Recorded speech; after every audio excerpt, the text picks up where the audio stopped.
Oh, I didn't She had know that. surgery. Yeah, it's terrible. Oh, I hope she's okay. Did that happen today? No, it happened the other day. She had surgery. Her surgery is okay, but he says she's gonna have to go into like rehab. Oh, so wow. he sent me a note about it. All right, are we ready? Oh, you didn't? Oh, okay.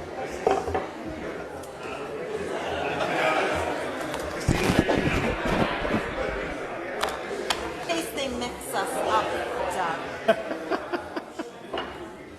All right, are we ready? All right. Good evening, everybody. Adequate notice of this meeting, as required by the Open Public Meetings Act, was provided through the posting, mailing, and filing of the annual notice of regularly scheduled meetings of the Town Council on December 13th, 2018. The notice was, on that date, posted on the bulletin board in the municipal building, mailed to the Westfield Leader and the Star Ledger, and filed with the clerk of the town of Westfield.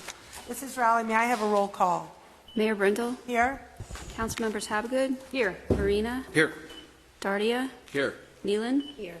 LaGrippo. Contract. Here. Stokes. Present. Mackey. Please rise for the invocation by Councilman Contract and remain standing for the salute. Today, may we be open to others' ideas and beliefs, respectful of our differences, not threatened by them. May we grow in understanding of our own motives, knowing that people often act out of their own fears.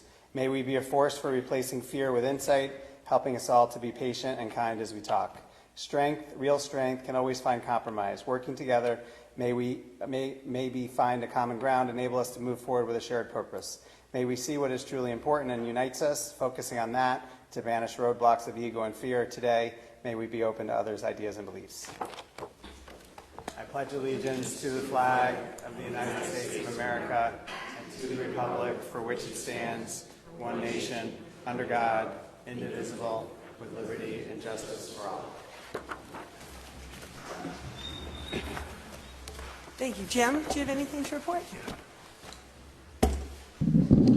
Just two quick updates, Mayor. The first leaf collection, of course, good news. It's going very well. We actually expect to finish the full second pass of the town, I think, by tomorrow. Again, that's really 6 weeks in, which is, as I said last time, the weather has really, been very helpful for leaf collection. So a third pass will start probably later this week for the entire town, which gets the remnant piles around town, and that'll be followed with street sweepers. And they'll continue to operate as long as the weather holds up. Again, reminder, street sweepers are operating with water, so if it's really cold out, that doesn't really get to be done. But so great news, and kudos to Public Works for really getting full 2 passes done in a 6-week period, which usually takes 8 weeks. So it's been very, very helpful. One last thing to mention about the road assessment. In a presentation here a few weeks ago, I mentioned last time we were here about that we've asked the company to do some work to make sure that the final product to be posted online is very easily digestible and readable. That's taken a lot of manual effort on their part, and so they're still working on that. Although we do expect that later this week we should be getting the final what we'll call summary roads list. So when we get that, the Public Works Committee will be looking at it, and we'll be posting that as soon as we can. But ultimately, what residents will see. They'll see name of the road. If it's a long stretch of road, maybe the segment of the road that would be probably paved if it was to be paved. Various scoring categories that the consultant came in and looked at from a pavement condition index, and then ultimately each row will have a score, a PCI score, a pavement condition score, and then that will help the council determine what roads to pave going forward and grouping them together in projects. And again, just the length of time it's taking for the company to finalize a list. We mentioned it last time. We have a lot of roads that are very, very long, Lawrence, Rawway, Summit, Boulevard, to name a few.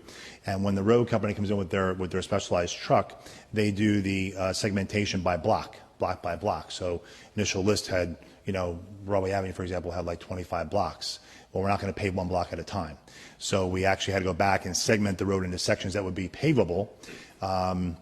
And then they're going to line those up separately, and each one of those sections would have potentially a different PCI score. That's creating a lot of manual work for them, but they're nearing completion. So once that's done, we'll be posting it. And again, good news, we can't pave any roads right now anyway, so this is just information going out there, but it will help the council going forward, the selecting roads and projects going forward, and maybe even different types of treatments on the roads besides just milling and paving. So, but that's coming very soon, and we'll let the council know as soon as it does, and the public. So, Jim, do you want to comment on the state grant? Or? oh yeah, I was glad to. Thank you, Mayor. I forgot. So again, every year we do apply for grants for roads, and we did just get news that we applied for 2 roads this year. Segment of Scotch Plains Avenue from West Broad to South Avenue. Oh, sorry, Scotch Plains Avenue, South Avenue to Dorian, a very large section, and we also applied for North Chestnut from Mountain to the whole length. Okay, whole length of North Chestnut. Usually the state gives us money for one of the 2 roads we apply for, which is common. We got actually just under $300,000, $299,000 towards the section of Scotch Plains Avenue, which is one of the largest awards we've gotten in many, many years, and that covers almost the entire cost of that paving. So Scotch Plains Avenue will be done next year with the state aid money. North Chestnut, obviously, we applied for. We know it needs to be done, so the committee will factor that in their discussions in 2020 for that section of road as well. But great news, and so we already have our first road that will be on the list for next year. And again, as we mentioned before, we're in constant contact with the utility companies, and again, with our new ordinance, they'll be paving roads for us again next year as they do work on them. So the list of roads will be formed partially by the work they're doing, as well as the state aid road, and the rest will be chosen by the council with the help of this consultant report. So, thanks. Great. Thank you. That's awesome. So you almost buried the I know. Well, welcome everyone to the final town council meeting of 2019. It's been a highly productive year on many levels, and I'm really proud of the work that this council has accomplished. I want to start by thanking really all of our dedicated town employees for their tireless efforts on our behalves, as well as all the members of the council. I'm sorry, Councilman LaGrippo had a family emergency and couldn't be here, but really it's been a very productive year thanks to the benefit of everybody up here.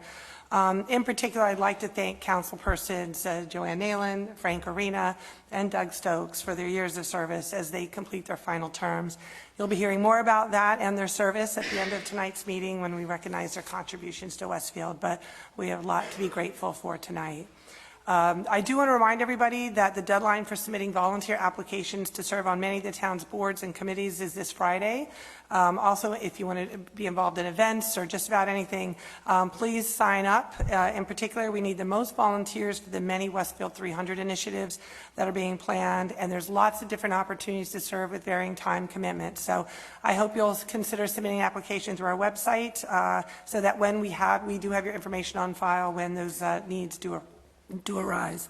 I do want to let everybody know that the planning board meeting and the vote to adopt the master plan reexamination report, it was supposed to be scheduled for last week, but due to the snowstorm, it's now been rescheduled for next Thursday, December 19th. I encourage everyone to read the report. There's also a short and condensed executive summary on the website, and ideally attend the meeting if possible. It's a report that's been a year in the making, and it lays out a really very long-term roadmap for Westfield. So please take a holiday break and read through the master plan so that we can make lots of great decisions going forward. And not to beat a drum, but I'm going to. I'm sure you've seen from the Nixle alerts, the social media posts, and local press coverage that car thefts continue to be an issue in town. It's very disheartening, quite candidly, despite repeated warnings that the vast majority of these thefts occur with vehicles that are unlocked with keys or key fobs left inside, making Westfield an ongoing target and putting our officers at unnecessary risk. It's true that many of the stolen vehicles get recovered, but not without sometimes high-speed chases and other things that really could be prevented. It's not an issue that's exclusive to Westfield. It's happening all over. But there is, as soon as they know that we continue to be a sitting target with unlocked cars, that's just going to continue to happen here. So Chief Batalore, you're going to be hearing more from him in the coming days. I know they're incredibly frustrated about it. Not sure what else we can do. We've tried quirky, funny 9 p.m. routine social media posts. We've put out lots of communication, but we all just have to change our habits, or else it's just not going to stop. So it has obviously occurred again. Regarding tonight, we are revisiting a resolution about the deer management ordinance that we discussed 2 weeks ago about participating in the Union County Deer Management Program. After hearing some very thoughtful feedback on both sides of this very difficult issue, tonight's resolution has been revised. It's going to include just two locations for our initial year of participation, the area near the Conservation Center and Brightwood Park, both of which are mostly fenced and substantially larger than the area near Grandview that was also originally proposed. As I mentioned at the last meeting, it is not an easy decision, one that's incredibly difficult for me personally, but I do believe that we do need to take some important steps at no cost to the town towards what is becoming increasingly public health issue for the public, and quite frankly, I find it incredibly inhumane to many of the deer that are being injured and killed by cars and trapped in drains and batting cages. It's pretty horrific. So we will be voting on that resolution tonight. As I did mention, Westfield's 300th anniversary is just around the corner. We have a steering committee that's just released its first set of Westfield 300 merchandise. We've got great wine mugs and hats and umbrellas, and not only are they great commemorative events, but they're also fundraisers for the steering committee so that we can actually put on many of the events that are planned. So please take a look on the website. They will all be on sale at this weekend's Winter Wonderland event. So I hope everybody would consider purchasing something that commemorates our 300th year. And we're doing something very exciting beginning at midnight on New Year's Eve or New Year's Day. We are kicking it off by celebrating Westfield's first baby of 2020. So the first new baby born to Westfield residents in the new year will be publicly recognized and included in the historical documentation for the Westfield 300 activities, while also receiving a special commemorative gift from the town. So anybody that you might know that is expectant in the next few weeks, please, there's going to be details on the website to find out how they can participate, and it's self-reported. So if anybody knows that they have a baby on New Year's Day or in the immediate days, please let us know so we can recognize them accordingly. And there is a lot going on with the holiday, so thank you to the Downtown Westfield Corporation. We had a great but soggy Christmas tree lighting. Santa still came, revelers came out, and officially kicked off the holiday season. But the Winter Wonderland piece that had tons of activities that was going to happen before that has been postponed to this weekend on Saturday. At the South Avenue train station, there's a DJ, gingerbread cookie decorating, a walk-in snow globe for family photos, ugly sweater holiday group photo, right, Dawn? Outdoor screening of an Elf story. And if anybody didn't know, Elf on the Shelf, the movie, an Elf story, was written by Westfield's own Kenneth Waddell. So he will be there on hand as well. So anything to add to that? There's lots of surprises. Elf on the Shelf has gifted us lots of giveaways. So there's going to be a lot of fun that day. I hope everybody who couldn't come out for the tree lighting takes advantage. Also, the what time does it start? What time does it start? It's from 4 to 5:45. It's nice and condensed. The Elfie Selfie Contest is ongoing. We're really encouraging people to shop local. So when you do, you find the elf in the store, you hold up your receipt and take an Elfie selfie. You tag the store, and we're giving away a prize a week for that. So there's lots of great holiday activities, and we hope everybody comes out to celebrate and shop local. In addition, the annual menorah lighting will take place the evening of December 22nd, and this year will include a gelt drop, right, Chief? Yes. Exactly. And before I close, if you're wondering why I'm wearing this awful orange Clemson jersey, it's because I lost a bet to Chief Batalora, whose Tigers crushed my Virginia Cavaliers. Couldn't even cover the 28-point spread, I think, my team. So I'm going to make him come up, take a picture so I have proof that I wore this jersey. I actually have a Virginia jersey in my house, just in the odd chance that we won.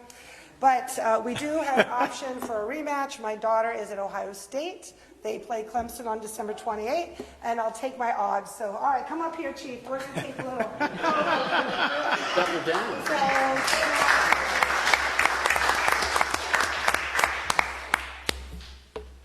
He just couldn't resist. He actually had a jersey colored from the field. All right, work this field.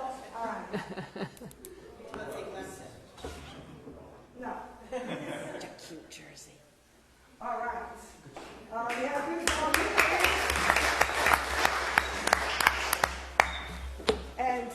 Who's favored in the Ohio State game? I think actually Clemson's up, given 2 points, which is quite shocking. So we'll take that. And I do want to give a shout out to Jerry Ike from the Salad House because he is donating lunch to the police department for that win. So my apologies to Jim and the whole staff upstairs for not coming through, but maybe there's another shot. So anyway, all in good fun.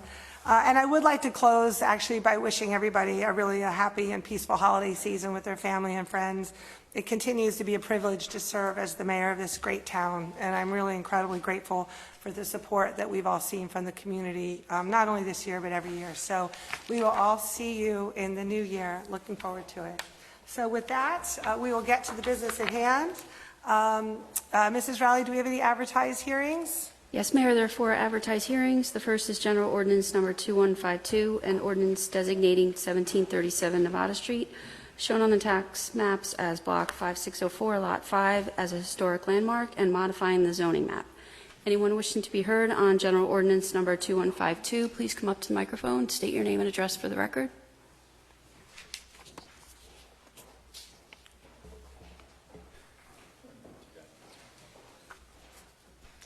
Hi, Maria Boyes, 122 Ferris Place. Carol and Frank Nolde couldn't make it tonight, so they emailed me a statement that I would like to read for them. John Henry Frazee, noted Westfield town historian, lived in our house from 1927 until his death in 1972. He had seen developers destroy a historic house of great architectural importance just across the street from his home in what is now Frazee Court. He would have been dismayed to know that upon his death, his son Noah would sell his house to a developer who divided the property into 2 building lots with the intention of building a house on what was John Henry's front lawn. To provide the necessary distance between the houses, he then planned to tear down John Henry's magnificent front porch.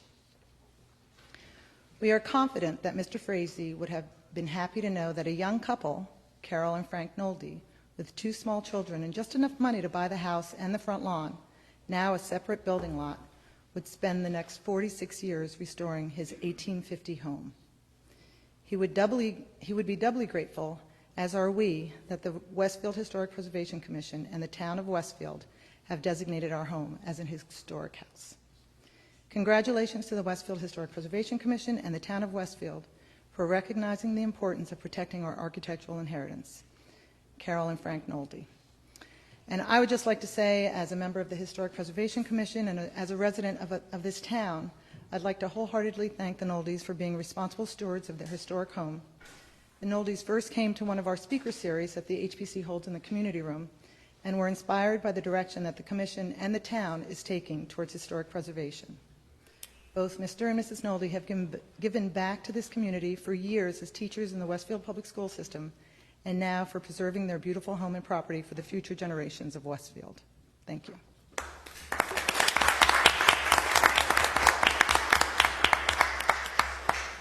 Thank you, Maria. And Maria is chairman of the Historic Preservation Commission, and we're hoping this is the 4th designation I think we've had in 2 years. It's the most we've had, I think, in the past 15 or 20. And it hopefully there's a bit of positive reinforcement that goes on, and we're looking forward to more designations. And we definitely heard one of the things that came loud and clear in the master plan from the public was the desire to historically preserve many of our great homes and maintain the character of our town. So thanks to the Historic Preservation Commission for all your work on that. So this hearing is closed. So next. Second is General Ordinance Number 2153, an ordinance to amend the Code of the Town of Westfield, Chapter 2, Administration, Article 2, Town Officers and Employees, Division 3, Personnel, Positions, and Salary Schedule, Section 2-12.28, Schedule for CWA. Anyone wishing to be heard on General Ordinance Number 2153, please come up to the microphone, state your name and address for the record. Okay. Seeing no one, Mayor may close the hearing. This hearing is closed. Next is General Ordinance Number 2154, an ordinance to amend General Ordinance Number 2132, entitled An Ordinance to Amend the Code of the Town of Westfield, Chapter 2, Administration, Article 2, Town Officers and Employees, Division 3, Personnel, Positions, and Salary Schedule, Section 2-12.28, Schedule. Anyone wishing to be heard on General Ordinance Number 2154, please come up to the microphone, state your name and address for the record. Seeing no one, Mayor may close the hearing. This hearing is closed. And the last one is General Ordinance Number 2155, an ordinance fixing the salaries of certain employees of the police and fire departments in the town of Westfield and various amendments thereto.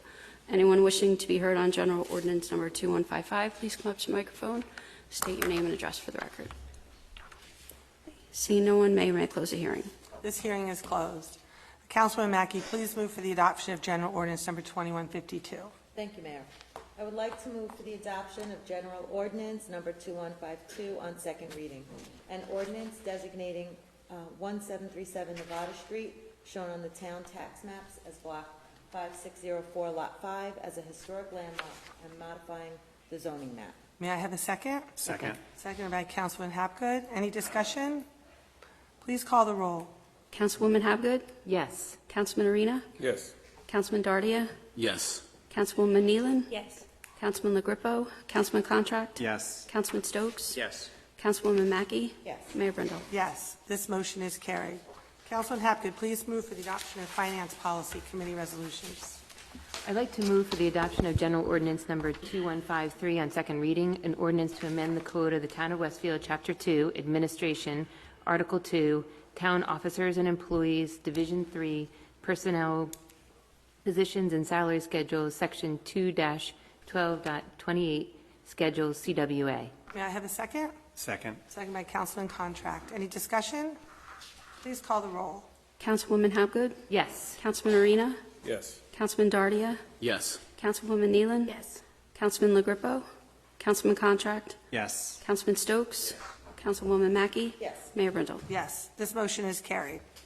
And I'd also like to move for the adoption of General Ordinance Number 2154 on second reading, an ordinance to amend General Ordinance Number 2132 entitled, An Ordinance to Amend the Code of the Town of Westfield, Chapter 2, Administration, Article 2, Town Officers and Employees, Division 3, Personnel Positions and Salary Schedule, Section 2-12.28, Schedule.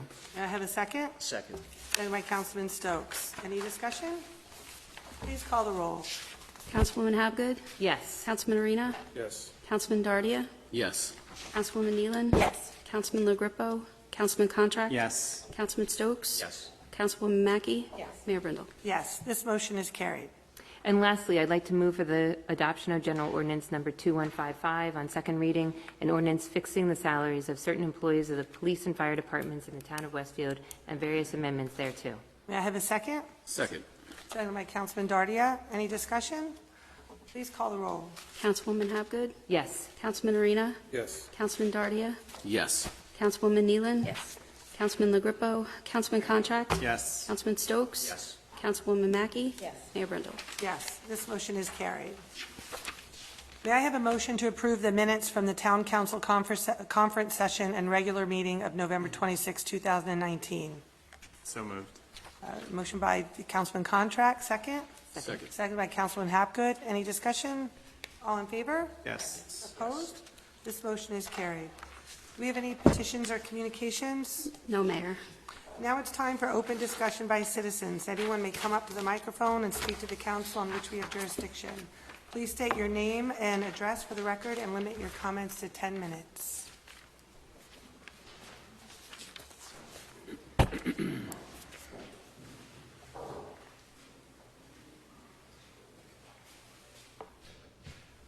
Good evening, council, men and women. Good evening, Mayor Brindle. My name is Stuart Glassmith, and I live on Brightwood Avenue, right by Clark Street, 220 Brightwood Avenue. And I'm here today to discuss with you the striping, the double yellow lines that were put on Brightwood Avenue. Some of you may remember, the mayor may remember, that shortly after the section of Brightwood Avenue that I live on was repaved, maybe a few months later, double yellow lines were suddenly put on the roadway. Soon thereafter, in the weeks and months ahead, myself, my neighbors, and everyone who lived in the Brightwood Association behind my home became quite upset with what was going on. The entire nature of the roadway, which is in a residential area, in a residential neighborhood, became what looked like Route 22 in terms of the way the cars were driving on the roadway. Pedestrians were secondary.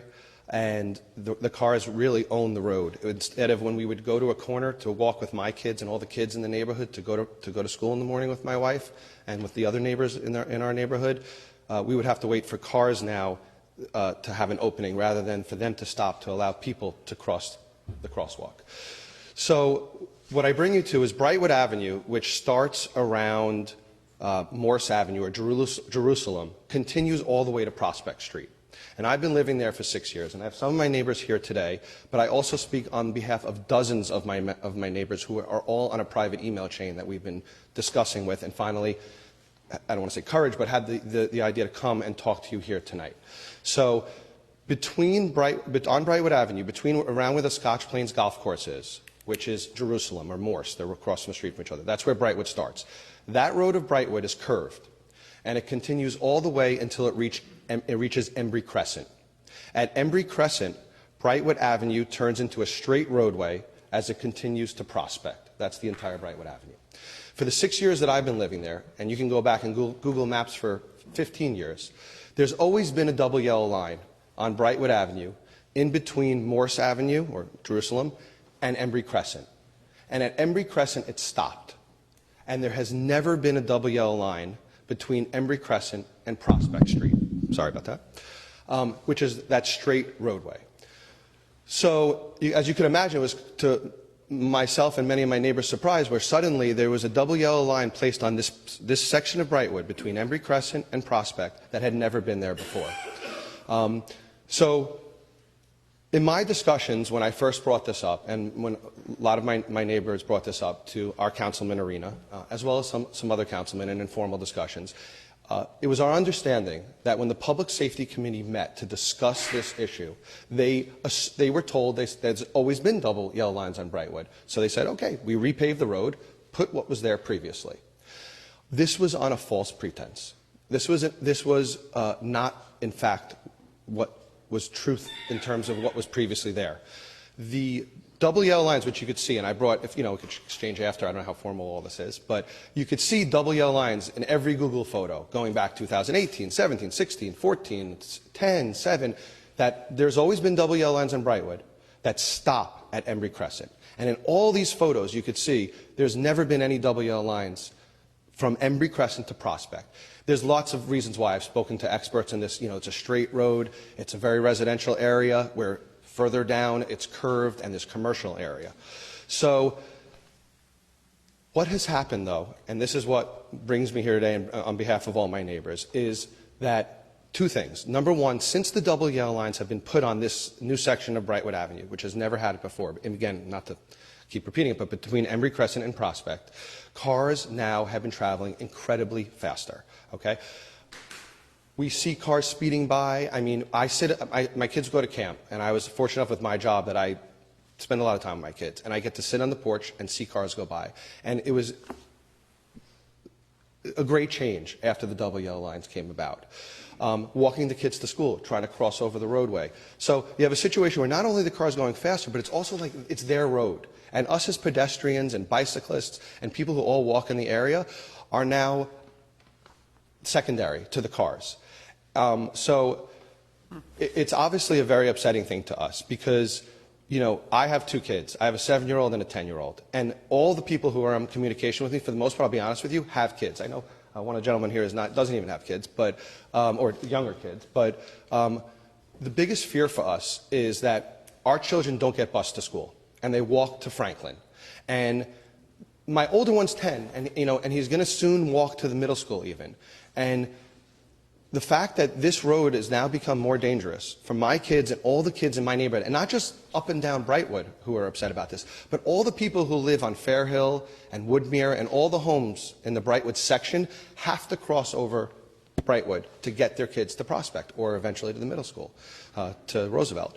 So this is obviously a huge issue. It's caused us great anxiety. It's been really upsetting to us. And I don't know exactly what's happened since we raised this issue back in the spring, and I know things take time with government and local government, especially with the elections and everything. But it's now at the point where I beg you guys, take another look at this. You know, please, whoever is part of the Public Safety Committee, I'm happy to have a coffee donut thing with 30 of our neighbors to come tell you. On a real feel anecdotal aspect of this, it's not just that they're going faster, it's that they think that it's like their roadway, and we're there kind of secondary to the cars. And like the biggest example is when we waited a corner, it used to be that cars would stop half a block away, and they let kids cross. Now I'm sitting there, I can't believe it, with 5 kids that I take to school every day, and I have to wait for a break in the cars to cross a road. So it's completely changed from a residential feel to, I don't want to exaggerate, but almost like Route 22 with the way the double yellow lines have made it feel. And you could look back and you could see even 2 years ago, there was always double yellow lines on Brightwood between Morse and Embry. But there was not in any of those Google photos, not only in the 6 years I've been living here, the 10, 15 years my neighbors can attest to, but you could go back 13, 14 years and they weren't there. So I know it's probably not easy to remove double yellow lines. It's not a huge section. It's a straight road. It's a road that everyone takes to get to school. And I just ask that whoever is on the Public Safety Committee or whoever could take a look at this to please do so, and just make it safer for my kids, because it's not. Listen, I've never been here before. I coach basketball in town. I coach travel leagues. I coach PSA football teams. I care about kids. Other than my job, I would have been a teacher. You know, kids is what I care about. And it is more dangerous to all the children that are walking in the area. So please, just reconsider this small section of Brightwood that goes between Embry Crescent and Prospect, and look at a way to try to remove the lines. I mean, on this email chain, you even had people saying, I'll put $200 in towards the removal if it's not in the town budget. You know, and it's a big concern of everyone. And I came here, everyone's like, well, should I come? Should I come? I didn't want a mob of people. I wanted to just kind of be a little bit of voice of reason and just bring this up to here, because I don't know if everyone knew about this, you know? Yes, we're all, just so you know, we're all very well aware of it, and I'm actually going to let Jim Gilday get up and talk about what's being done to address it. Okay. Thank you, Mayor. So yes, as you said, the Public Safety Committee has been looking at this for a while. I guess just simply said, the information Mr. Glassman shared is not uncommon, but there is, as council members have learned, traffic lines, speed data is not as easy as looking off the street and seeing how fast somebody is going. There's a lot of signs to it, a lot of legal aspects to it. So, but I guess I could talk for a while on it, but I think the most important thing, the Public Safety Committee continues to look at it. We actually just met with our traffic consultant a few weeks ago on various roads in town. There was actually, we just installed some new speed limit, 25-mile-an-hour speed limit signs on the road to remind people. There was only one as you come in off of from Scotch Plains, from the Morris Avenue area, the Jules Room Road area. We installed one as you come on to Brightwood from Prospect. We just recently done a speed study out there. We have speed boxes that we use in various areas to gauge not only volume of traffic, but average speeds, 85th percentile speeds, which are scientific measurements of what the average speed of the road should be. And so we continue to monitor that. The Public Safety Committee is looking at that. So we're more than happy to continue to look at it. But there is a lot more to it. Maybe a suggestion of meeting with the residents might be a good idea to do at some point, because there's a lot more to discuss than just summary things at a meeting like this. So.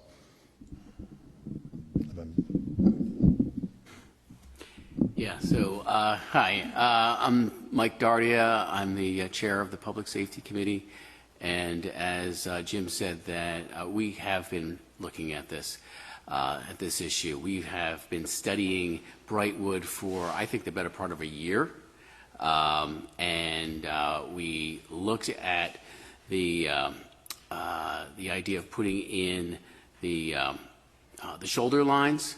And we proceeded to do that after the road was paved. We striped the yellow lines, and we followed what we had as historical photos that indicated that there were double yellow lines on Brightwood Avenue all the way to Prospect. And the idea of striping that road, putting in those shoulder lines, did put in I think, another degree of safety, because those are protected spaces for pedestrians, for bicyclists on the roadways. Now, as far as the double yellow lines, we'll continue to review that, and we've actually, in the last meeting, together as a group, we spoke with Chief Bataloro about putting in the radar detection system to identify speeds at certain areas, and as well as Jim mentioned, additional 25-mile-per-hour speed limit signs. And we'll continue to review it. We absolutely will. And I would be happy to meet with residents to discuss this further, and we'll just go from there. I would like to second that I would welcome a meeting, but I wanted to add that we spoke with the police chief about some enhanced enforcement in the area, and that if you are seeing a problem, that a presence, if people start to recognize that people are watching them, we hope that we'll calm the speeding. And I know that you're referencing the double yellow. I'm just curious, did this only happen after the double yellow, or did it happen immediately after paving? How close together? No, should I start with that? You don't have to. So the street was paved, and it was quite a long, so they paved Brightwood up to Emery Crest, and they didn't pave the other section of Brightwood, which had the double yellow. And it was fine. It was paved, a year went by almost, with no striping, and we thought everything was great, and we assumed there would be no striping put down. And then suddenly, when they paved the remaining part of Brightwood, they added the double yellow line all the way across. Right, but also what happened is the double paving, right, which we're learning that unfortunately a byproduct of the newly paved roads is that people tend to pick up the speed. So I can tell you, because we had a good period of time where there wasn't striping and it was paved, there was no issue. So after the striping went into effect, within maybe a few weeks to a month after, everyone started emailing each other saying, are you noticing what I'm noticing? And everyone did. And regardless of what any consultant may say or not say, I looked through all the literature. You know, double yellow lines historically make it a quicker roadway. But putting that aside, the real feel, people that live here, right, is that it's night and day. It's not even close. So could I just suggest this? Right. Yeah, we hear you, and no one is disagreeing with your assessment, but I think actually... Okay, we'll take it offline. I think take it offline, and a meeting with the residents probably... No, that's okay. That's totally fine and appropriate. But I think a meeting with the residents probably is a good next step. We would very much welcome that. Great. We want to be pushy about it, but like that's Yeah, what we want. that sounds great. You're welcome. Thank you for thank you for coming. Any other comments? Can I just make one more comment about that? And that is that, as you know, the speed changes from, as you on Jerusalem Road, it goes from a 35-mile-per-hour speed limit to 25. So I think historically there has been incidents of speeding as people are approaching Westfield from Scotch Plains. They simply don't adjust their speed in time. So I would just ask that you keep that in mind, and I would definitely welcome the opportunity to talk with you about that at another time. That sounds great. So, Okay, now we got to move on. The lines that weren't there almost caused like a natural slowdown because it looked like the double yellow stopped at Emery, and you would see vehicles like brake because there was no lines. okay, now I'm sorry. Let's offline, and honestly, it'll be addressed. Thank you, though. Honestly, thank you for coming. Yeah. Any additional comments?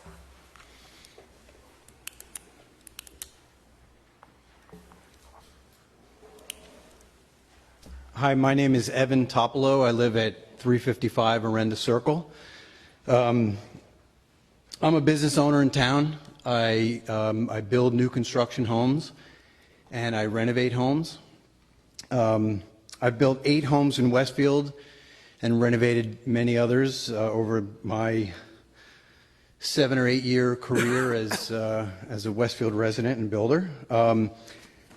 I'd like to start by just saying that the building department and engineering and zoning has been absolutely fantastic, and I've worked in other towns, and I truly enjoy working in Westfield because of the people that work here. The real issue that I'm here to talk about is the master plan, and I know that tearing down homes in Westfield is an issue for some people. On the other side, coming from the builder's perspective, what I'm seeing is realtors coming, calling me, calling other builders, saying, we have a client, they want a new home. What do you have? Because sometimes we'll have a home that's not yet listed and they're looking for a specific neighborhood. They'll call and say, you know, what's in your inventory that's in the Franklin School District? We have someone. So I feel like there's a need for new construction homes, and I understand that when homes get torn down, people can take issue with them, and I understand that. But again, coming from the builder's perspective, I'd like to kind of educate the council of what, you know, the way we see it essentially is we have, like I said, the people who are coming to town, there are homes in town that are less desirable. So, you know, I've lived in one, other people live in these homes, split levels, bi-levels, capes. These are homes that the new crop of potential residents in Westfield, if you will, are not really interested in. And to change from, let's say, let's not tear down any more homes, let's renovate homes that are here, some of the issues that we have with doing that is even if we did that and we did a great job and we made the home kind of fit within our town's look and feel, you can't unsplit a split. You can't make a bi-level a Center Hall Colonial. And those homes, and I'm not just singling out those homes, but there are features in homes in yesterday's homes that today's buyers don't want. And what I'm here to ask is not just to rethink the number of homes that are being torn down in town, but to think about the new ordinance that was approved with street cutting. That is a significant deterrent for people to tear down and build new homes. But as a result, and you probably know more about this than me, but as a result, if, let's say, okay, we're not going to tear down any more homes, but we're going to buy homes and we're going to expand them and we're going to renovate them. Well, with an expansion and renovation of a new home, you have to upgrade things like the gas line, the water line, the sewer line, which involves street cutting. So even if you were not going to tear down a home and you were a homeowner in town who just decided, I want to upgrade my own home, this is not just hurting builders, it's also hurting people who are looking to just do additional work to their homes. So I don't know if the street cutting ordinance was really something that was done to prevent builders from, or make it more difficult for builders to build in town, or what the issue was. But I think that is a pretty significant issue that's kind of preventing us from doing business in town, which, you know, I understand we don't have to do business in Westfield. I live in Westfield, I like it here, and a lot of people that want to move here want new homes. So really, I'm just here to give you a perspective from the other side, because I feel like everyone is talking about why we shouldn't have homes torn down. And, you know, from my perspective, I think that it's healthy for our town to have a crop of new homes coming up, because that's what the younger buyers are looking for. So I'm not asking for anything specific, but I'd really like you to take it into consideration that we're not the enemy. And let me just say, I mean, I sit on the planning board, as does Councilman Hapgood, so we don't think of builders as the enemy at all. And my takeaway from the master plan wasn't no more tear downs. It was thoughtful about it. And I agree with you. The house across the street from you was torn down, and you know what? It should have been. So I don't think there's no tear down. I think it's thoughtful. I do think one thing that's really, and I don't know what we do about this, like people worry about the apartments in town and the impact on schools, But when you talk to people in the school board, the issue is not the crowding of schools, it's not the apartments, it's the tear downs.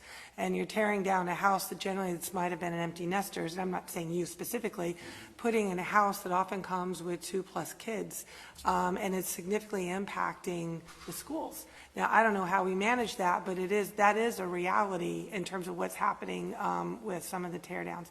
But I would suggest, I hope you're coming to the planning board meeting next Thursday. That's the group that really should be addressed regarding master plan, because they're in charge of obviously adopting it and then moving forward with recommendations on land use. Regarding the road paving ordinance, it had nothing to do with builders or developers. It had to do with protecting probably the most significant road investment this town has ever made. And when we just spent millions of dollars investing in 20 miles of roads, most ever in history, the last thing we wanted was people just being not necessarily thoughtful about when they could just tear up the roads. And that's what we're trying to actually maybe get people, including residents who want generators and so forth, to be very thoughtful about those things. And we are looking at some modifications to that ordinance, so it's not so punitive. And certainly there's a lot of older roads in town that if they cut up, it wouldn't be such a big deal. Right. But it was not at all intended to do anything with development. It had everything to do with protecting the investment, and that came through loud and clear from residents. So, but we met with someone the other day, I know Dawn and Jim did, and so we're looking at some modifications. There is definitely a middle ground, and I'd say the same thing on tear downs too. No one's anti-tear down. It is, we're very pro-smart development. We're very anti-bad development. And I think that should be the takeaway from the master plan. And listen, you have a fantastic reputation. I was just talking about you, the real estate yesterday. We want to reward developers who do good work. And not only do good work, but also take care of their building sites, adhere to the ordinances, be good neighbors and citizens. We want to reward those builders, and we want to make the builders that we're always getting fined and not heard, that maybe they're not so welcome here. Mm-hmm. Well, I really appreciate you listening, and I hope for continued dialogue. Yeah, One and other I comment would just that- encourage you to go to the planning board meeting and get your Absolutely. other friends to go there too, if you can. Yeah. One other comment, just not related to building. When I left my house tonight, there were 13 deer in my front yard. No, I'm not kidding. No comment. I am encouraging the deer What street program. do you live on again? What did you say? Arenda Circle. Arenda Circle, right. Thank you. Thank you for coming, really.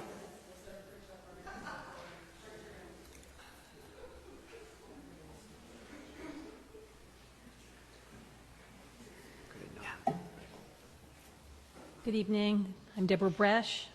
Appreciate this opportunity to oppose the deer hunting proposal that is the resolution that you'll be voting on this evening. As I've noted to you previously, it is tempting when you have a hammer to think of everything as a nail. I think that is quite evident in the FAQ that was just posted the other night, just a couple of days ago, before this meeting. I would say not enough time for people to digest it, and there's just the information that's provided in it is clearly through the lens of individuals who have a hunting agenda. I mean, there's, as I've noted previously, when it says, does Union County utilize non-lethal methods of deer management? No. And yet, there are pro-hunting organizations that will readily discuss also the great utility with non-lethal management. There's an agenda. The county has an agenda. They may not have lobbied you. They may not have come to you, but they are absolutely pro-hunting, and they see everything through that lens.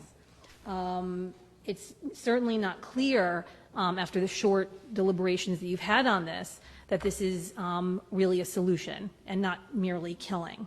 And again, the FAQ doesn't address a lot of the issues, some of the major issues that revolve around deer hunts. And one of them, which I've mentioned, is analogous to the trap, neuter, and return of community cats, is that when you hunt the deer, they reproduce in greater numbers. There are going to be fewer deer, more resources that they share. And so I really appreciate the mayor's expression of concern. I share this concern over some of the horrors around, deer being hit by cars, a deer getting caught in a batting cage. It's horrendous. I worry about the people. I have a daughter. I mean, I don't want to. I was behind a car that was involved in a car accident with a deer. They were going too fast, and there was no signage that warned them of how fast they should be going. It was clear that they would not have been able to stop in time for the deer. But in any event, I care about animals, I care about people, but I think it's incumbent upon, if you're proposing this as a solution to a deer problem, I think it's incumbent upon the council to ensure that, in fact, it is a solution. And not merely killing. And when we know that when there's no dispute, even if the county is not providing that information, that when deer are killed, that they reproduce in greater numbers the following year. I mean, I think what becomes evident is that this is certainly not a one-off, hunt in order to remove these deer, because again, well, not again, I should add that bow hunting is pretty brutal. I mean, exsanguination, I mean, it's intended to cause tremendous trauma to the deer. And exsanguination, it's not a bug, it's a feature. They generally stagger a certain way. They can go up to, I believe, 500 yards from where they've been hit. And there's homes all around. I know the county has said that in this past season that no deer have wandered into private property, but certainly that has been a problem that happened in Saddle River. A deer was found in somebody's private property. That would be, I think, a horrific thing for anyone to find. So I think it's incumbent upon the council to make sure that that in fact you're not magnifying the problem in a bid to quickly find a solution on the county's timeline. I don't know why we can't start with non-lethal alternatives. There's reflectors have great efficacy. I haven't seen any signage regarding speed limits. I see on one street near me, but I don't think it has anything to do with deer. There's and it forces me to slow down. I reflect on it, and when I see it, there's a sign that documents how fast I'm going. And I quit, and I always slow down once I see what I'm, and there should be lots of those around town. There should be reflectors. I also want to note that the baiting that would be used with these bow hunts actually itself causes accidents because all the deer come rushing to the bait. So you're actually deer that might not otherwise have crossed roadways will cross roadways in order to get to these baiting stations. And also, if I understand that we are concerned about problem solving for people, but to the extent, again, that we're concerned about the deer, there is some data that shows that the baiting stations contribute to chronic wasting disease among the deer that is spread through these baiting stations. Let me see.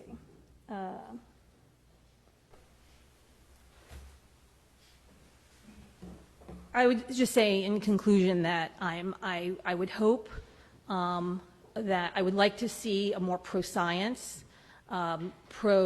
frankly, democracy approach to this. I don't think that this rush to judgment really reflects the democratic approach that I was hoping for from this council. And I don't think it's pro-transparency. Again, the FAQ is really monolithic. I think what should happen, I do a lot of other humane work. I had mentioned to Councilman Dardia that, like on dangerous dog issues, what's often recommended is you bring a diverse stakeholders group together. And just one other thing, you mentioned the churn, your one concern about the churn of deer, that, you could have, what if you have a male deer from Westfield, impregnating a deer from Garwood, I forget, or Clark, perhaps you said, and those fawn come back into the town. I mean, if we really want to address the churn of deer in this area, there should be a stakeholders group that incorporates people from Westfield, from Garwood, from Clark, from Kenilworth, to come together to ensure that the minimum number of deer are being killed, if that in fact has to be a solution, and that all other appropriate steps are being taken to minimize that number. Because again, right now, to my way of thinking, it just appears to be killing. Thank you. Thank you. Thanks.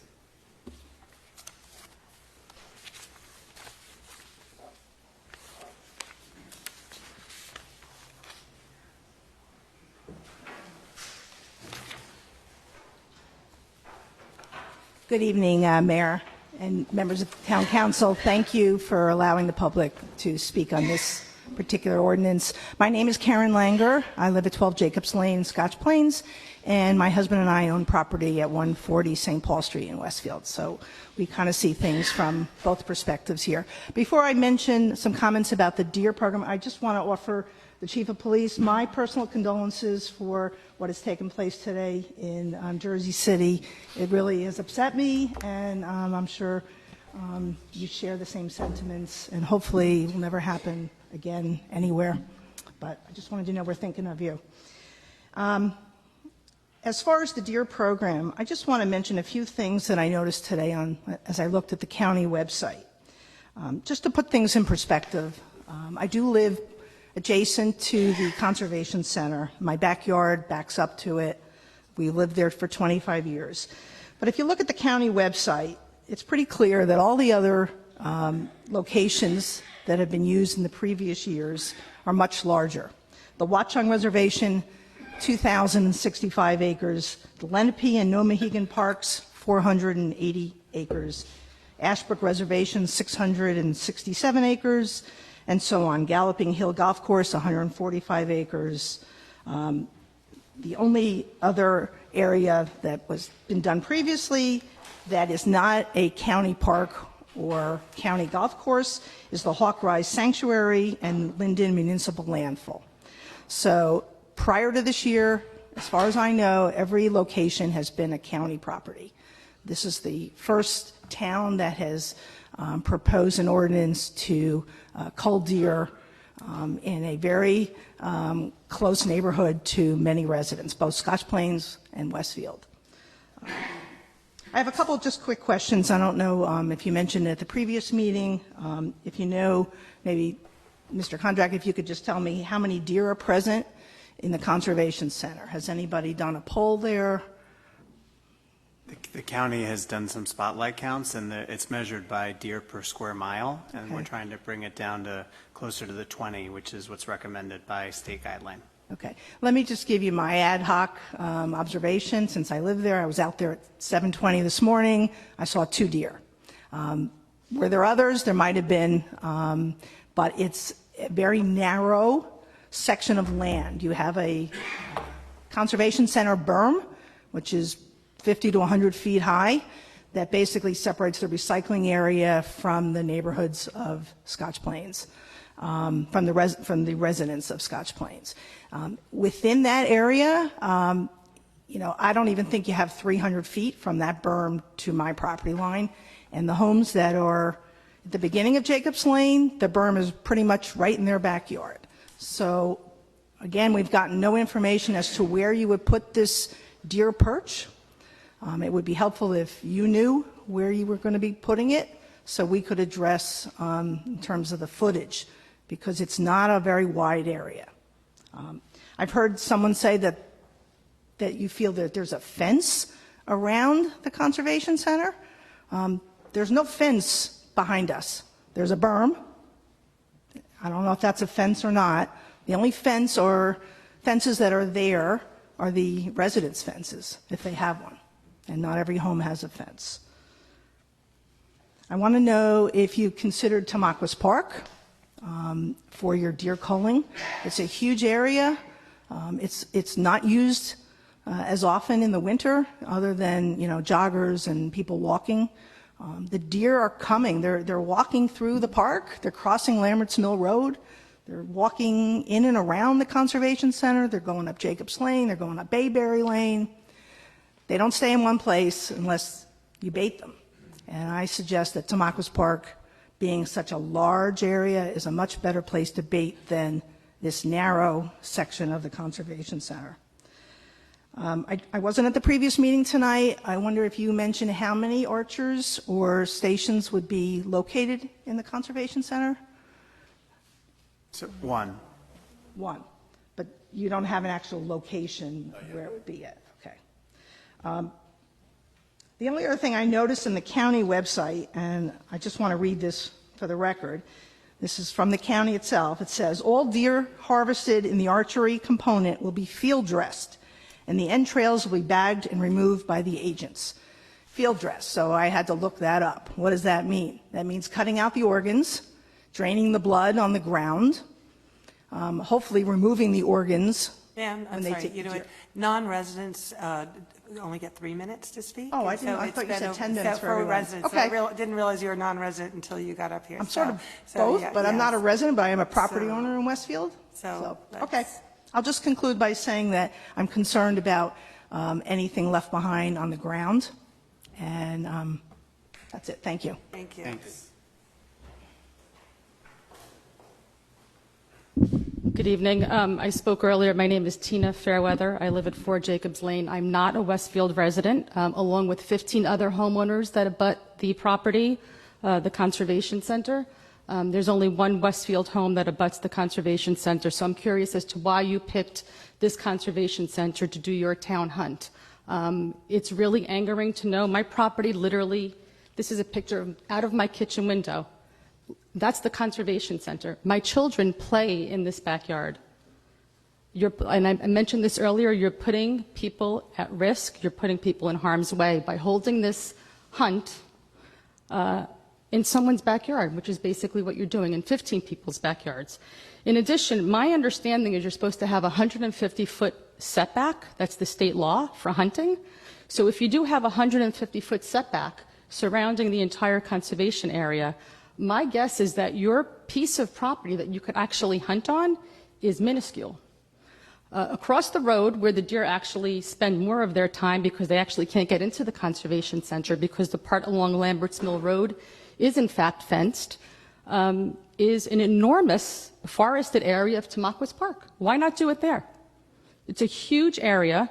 It's significantly larger than the Conservation Center. Why not do it there? Put your signs up and do it there. Don't do it in my backyard. I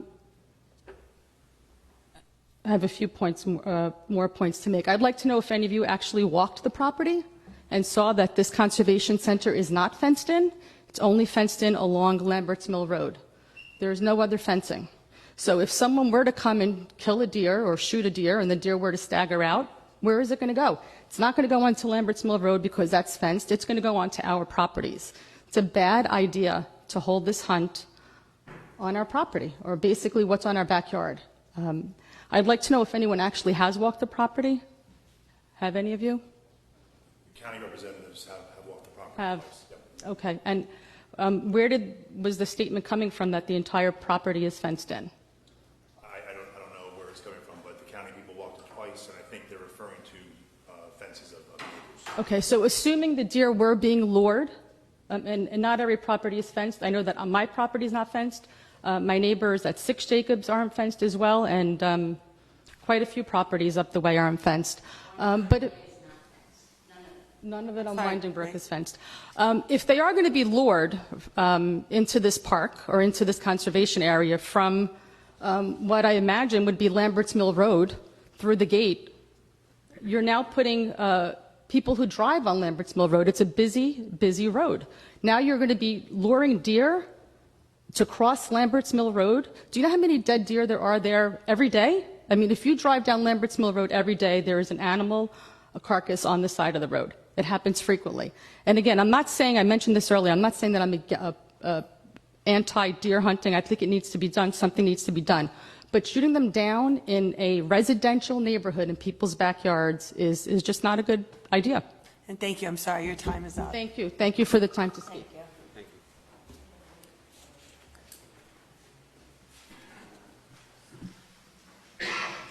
Hello, my name is Alice Miller, and I was, up until August, a resident of Westfield at 2 Oneida Drive, and I am presently a resident in Scotch Plains, and so I'd like to second what the previous speakers spoke about, because I'm currently a resident on Winding Brook Way in Scotch Plains, and I have to second what the previous speakers mentioned, that it's not fenced, although my property is fenced. The neighbors on both sides of me and behind me, which is a backyard in Jacobs Lane, are not fenced, and so the deer are absolutely rampant all over the place, and you have a much better vision now as opposed to in the spring or the summer if you were to come and walk the properties on Bayberry, Jacobs Lane, and Windingbrook Way, where you can visibly see now to the berm of the Conservation Center, and it is a very narrow space, so you really do have to come and visit. And I also just wanted to make another comment about the gentleman who's the builder, because I was exactly in that position of a 1955 split level in the area between Broadway Avenue and Summit Avenue, and absolutely impossible to sell the house to current buyers. They are not interested in split level homes, so we did end up selling to a builder because our family really needed to move to a ranch, and we found one in Scotch Plains. We love it there. We're very happy, but this is very stressful about the deer calling, so I do really encourage you to come take a look. You can see straight through to that berm, and it is a narrow space. Thank you. Thank you.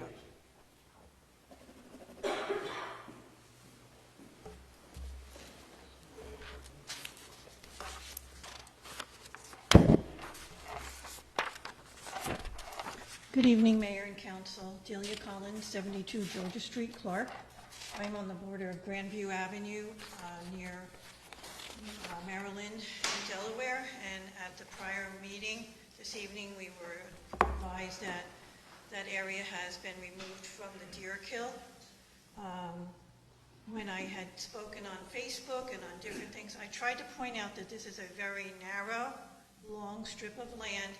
It is not a park. It is woods surrounded by homes in homes in Cranford, Westfield, and Clark.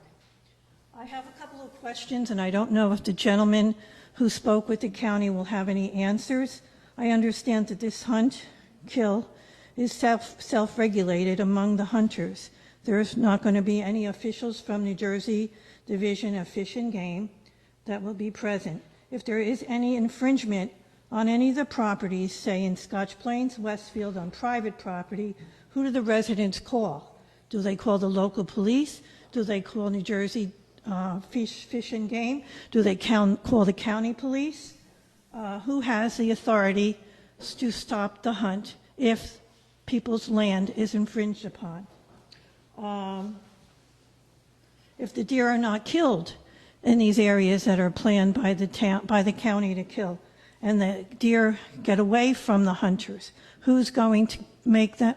Who's going to bring them to their ultimate death? Who's going to shoot them? Who's going to slice their throats? Where are the animals going to be butchered from once they are killed, and how are they going to be removed from the town property? Bow hunting is a silent kill, so there is no noise. There's no gunshots. Who's going to account of how many of these deer are killed? Is the town of Westfield requiring an accounting from the county, or is the county just going to tell you how many are done? Is there a required daily amount of deer that have to be killed? Let's see. If they reach the amount of deer that are killed, will the hunt be stopped? You know, we don't know the figures that you have proposed to have deer killed in these two sites. And does the town of Westfield have a desired amount of animals that will be murdered? Thank you. Thanks. Thank you. Thank you. Do you have any answers? Is there one thing? Most of the questions you've asked, Mrs. Collins, are in our FAQs. Just to be clear, we had FAQs up 2 weeks ago before the meeting, which have been up there for 2 weeks. We only supplemented the FAQs after our conference call on Friday, answering more of the questions, some of which you just asked. So many of those questions are in the FAQs and answers. But there is no required amount of deer to be hunted, and there is no quotas. And the county will, of course, report to us if indeed it goes forward what the numbers are.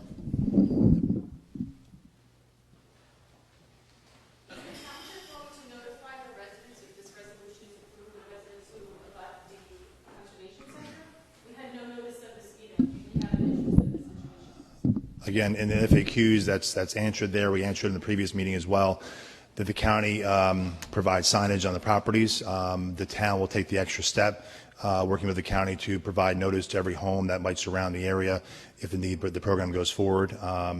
and so signage and notifications provided by the town. I'm sorry. I'm sorry. I can't take questions from the audience, so thank you. Good evening, Mayor and Council. Eric Luthold, 214 Hazel Avenue. I just wanted to come here tonight to publicly thank Doug Stokes as my councilman.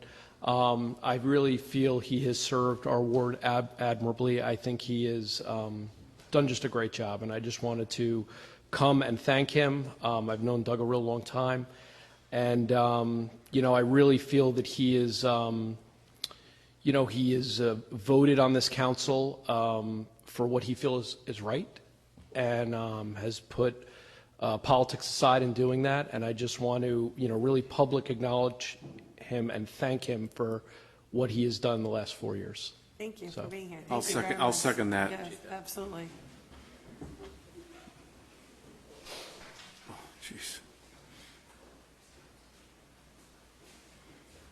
Good evening, Mayor and Council. Peter Eshaw, 651 Coleman Place, and I'm not spelling my last name.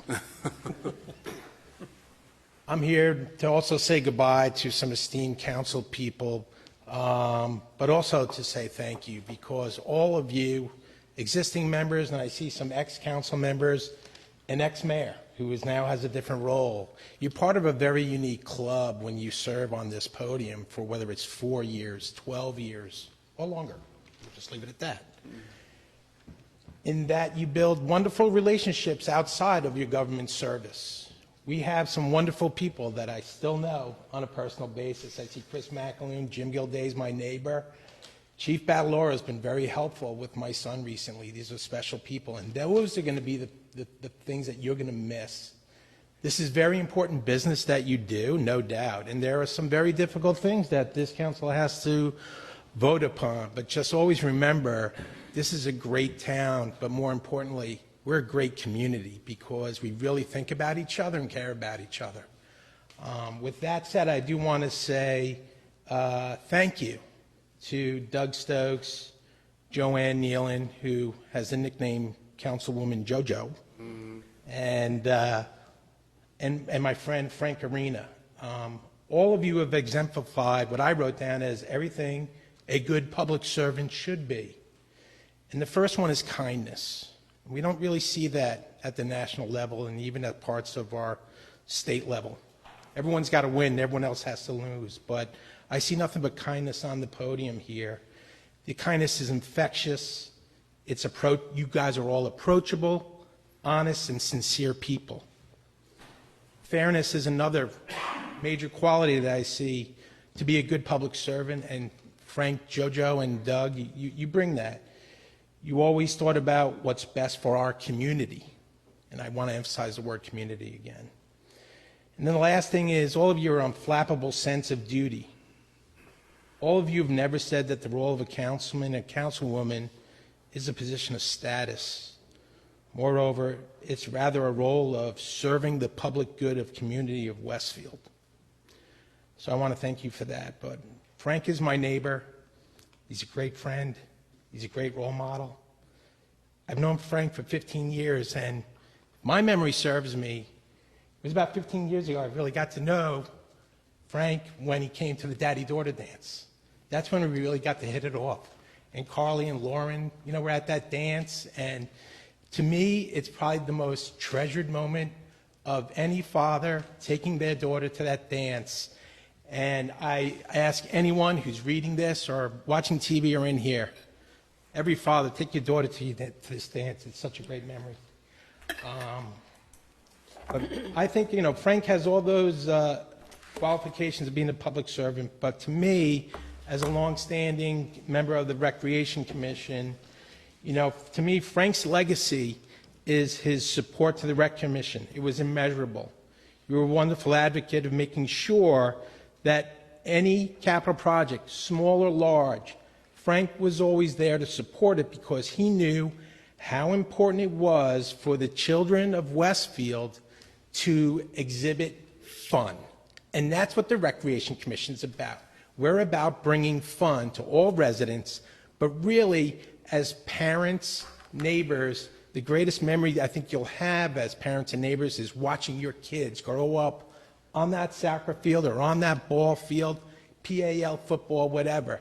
And Frank was an outstanding advocate to make sure, to the best of his ability, that the council would continue to drive doing some major projects. And the mayor and I talked, last week about some things.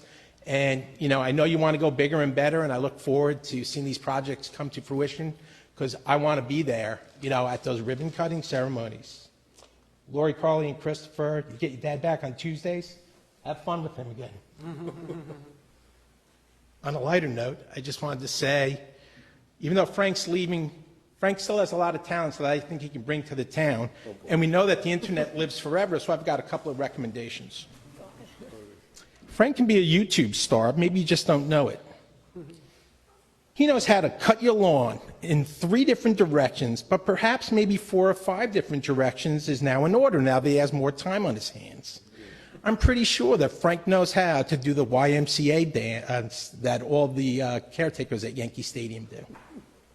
Or maybe even a podcast on how to properly wax your car. Because when you watch Frank wax his car, and I see it because he lives across the street from me, it reminds me of the Karate Kid movie in that way Frank does wax on, wax off. So if you need your lawn cut, if you need your car waxed, there's no one better than Frank Arena. But more importantly, Frank, thank you for your friendship. Thank you for your service. Thank you for being there for the Eshaw family. Well, Pete, as always from the heart, I can't thank you enough. You're a great neighbor. It's too kind, really. Thank you so much. Thank you.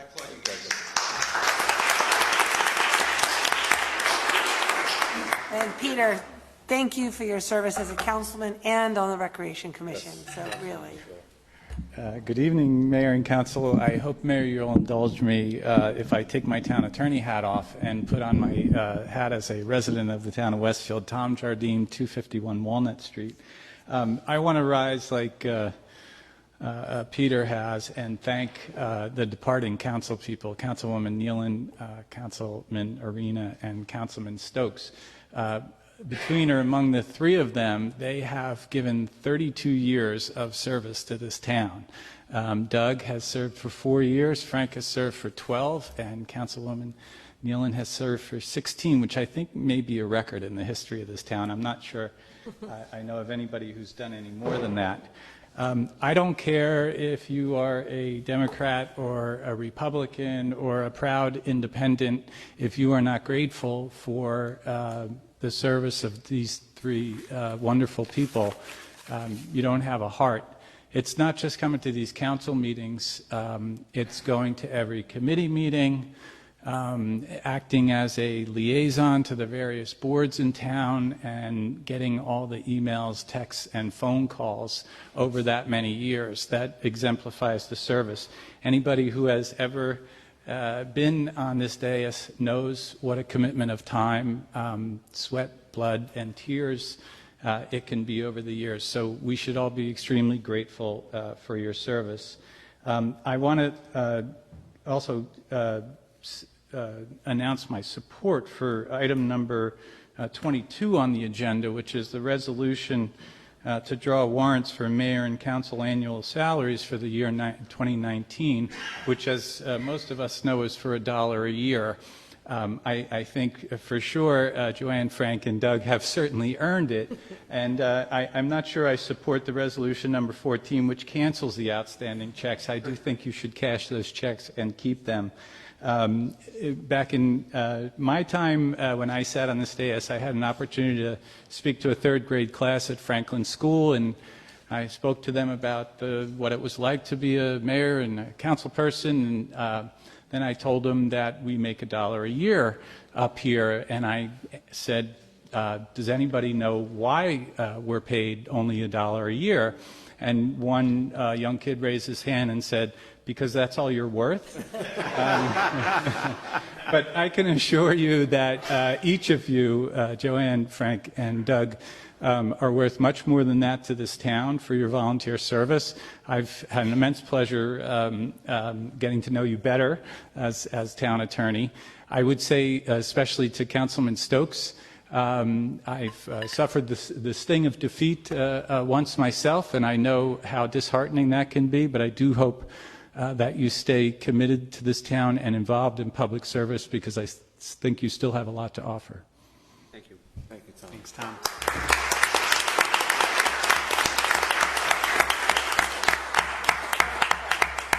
And Tom is the perfect example of the boomerang. You leave as mayor and you come back and serve in a different capacity, so you never know. Thank you, Tom. Good evening, Mayor and Council. Sam Delaferra, 540 Coleman Place. First, I want to wish all of you and your families a happy holiday season and a healthy and prosperous 2020. I also rise to add my voice to those that you've heard from Eric and Peter and Tom to commend Councilwoman Nealon, Councilman Arena, and Councilman Stokes. Not only as a resident, but as a former colleague. I had the pleasure of serving with Councilwoman Arena and Councilman Arena and Councilwoman Nealon for 8 years and Councilman Stokes for 2. Their accomplishments during that period are too many to mention, but among the most significant were helping guide the town through the financial challenges of the Great Recession, the financial and physical challenges of Hurricane Irene and Superstorm Sandy, and as well reaching a very favorable settlement of litigation for high-density housing in town, which helped preserve the character of this town, and Councilman Stokes was particularly instrumental in that with respect to preserving the area of the Armory to ensure that there wouldn't be high-density housing in that area. So, Peter and Tom and Eric said it all. I just wanted to add my voice and thank you for your service. And I do hope that you choose to stay involved. This town needs you. Thank you. Thanks,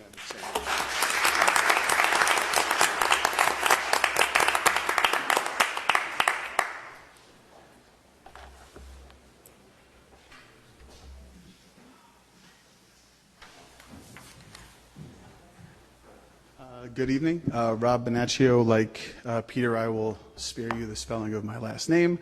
I wanted to come tonight to talk a little bit about the gift of time.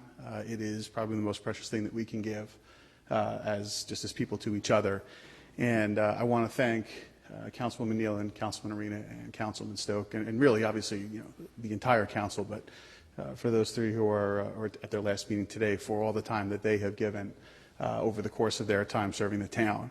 I was reminded just how precious time is. About 6 weeks ago, end of October, my father was brought in for triple bypass quite unexpectedly, and thankfully, he's recovering well. But sometimes you need those jogs to understand just how much a sacrifice for a community really is, because the time was only there for so long.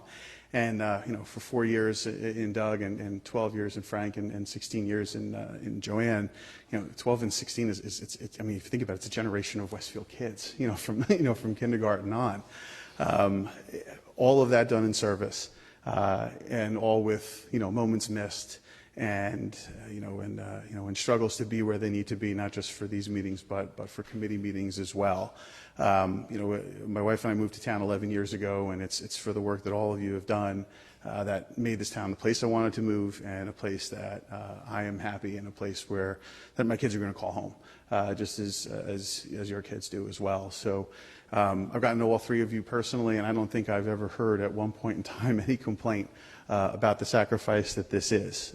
It is simply service, and when your focus is on service, that is a fabric of character. That is stuff you talk about, and is stuff that you act as a role model. And to the extent that I've been involved with town, I have Joanne to thank for that.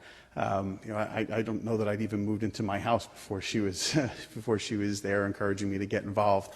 And to do that, I think maybe I got a box or two in. But before she was there encouraging service in any way I thought I could give, at the time that I could give.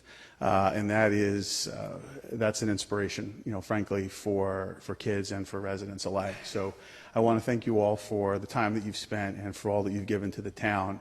at great expense that I know you don't want to talk about, but I know that existed.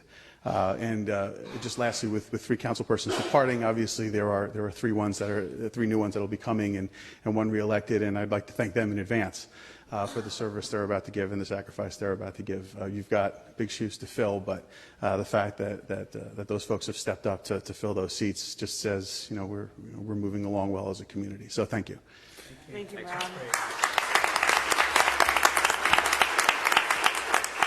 I just want to chime in, Rob. Thank you for your support of me over the years. Rob was my campaign manager 4 years ago and held it all together, and your service and your dedication and your energy was, I can't thank you enough, Rob, so thank you.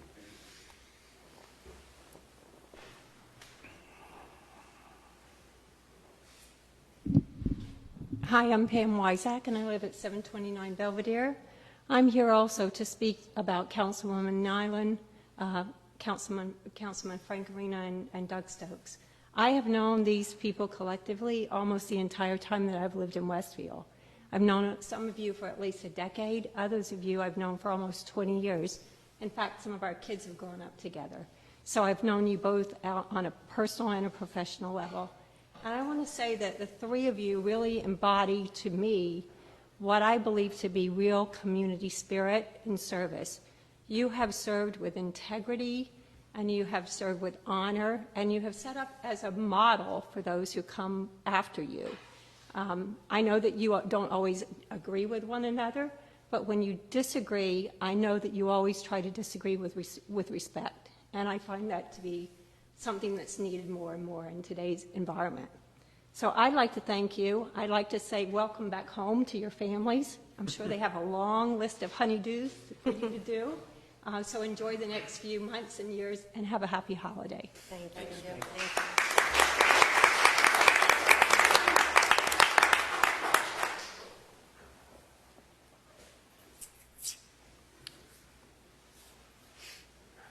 I'm Christy Trapani. I live at 237 Delaware Street, and I'll apologize that I misread the room and missed the wave of people commenting on the deer hunt, and I hope there's someone still left who wants to thank the councilwoman, and men, I don't want to end on this note, but maybe I can weave these two themes together. What I do want to say is that I stood before you 2 weeks ago opposing this and asking a lot of questions and pushing back on how thorough we had been in considering whether this was something that we wanted to do. And my husband looked at me this week and said, you can't stir the pot and then walk away. You've got to go back and kind of close the book on this. And so I just want to share with everyone that I appreciate the way that you did follow up on not just the questions that I posed last week, but on some of the real sincere questions that we asked as a community. And I know that this is contentious.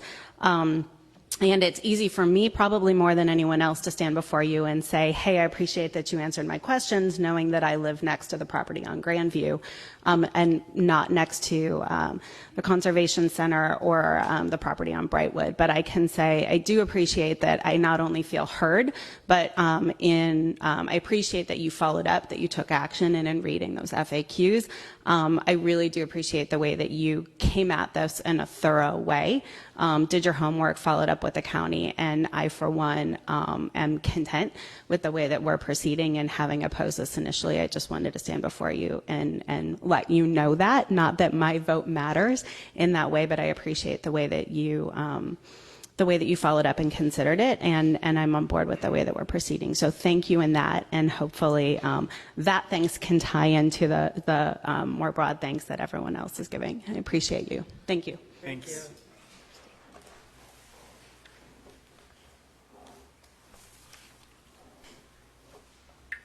Hello, folks. I'm Jim Block. I live on 1323 Summit Avenue. I spoke briefly last week against the proposed bow hunt in Westfield.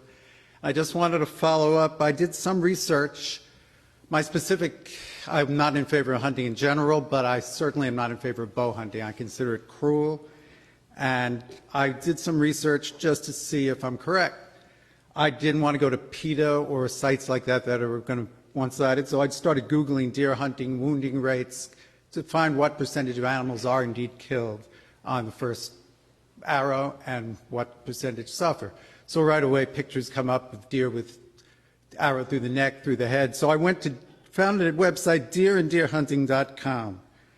It has some interesting articles there. One's by a gentleman, it's actually an academic study by Steve Ditchkoff, who is from the Auburn University Deer Lab. And he studies this, and he says, there's an old saying among deer hunters, if you haven't wounded a deer and lost it, then you haven't hunted much. And he says, unfortunately, there's a lot of truth to this statement.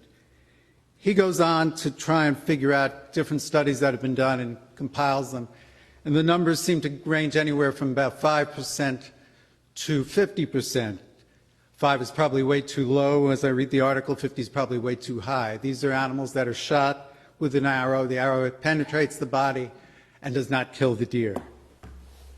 He goes on, unfortunately, while the attempts of researchers to conduct these studies are to be applauded, estimates based on post-hunt ground searches for dead deer, we all know that looking for a dead deer without a blood trail is like looking for a needle in a haystack, and that hunters might be less than truthful when asked about hunting proficiency.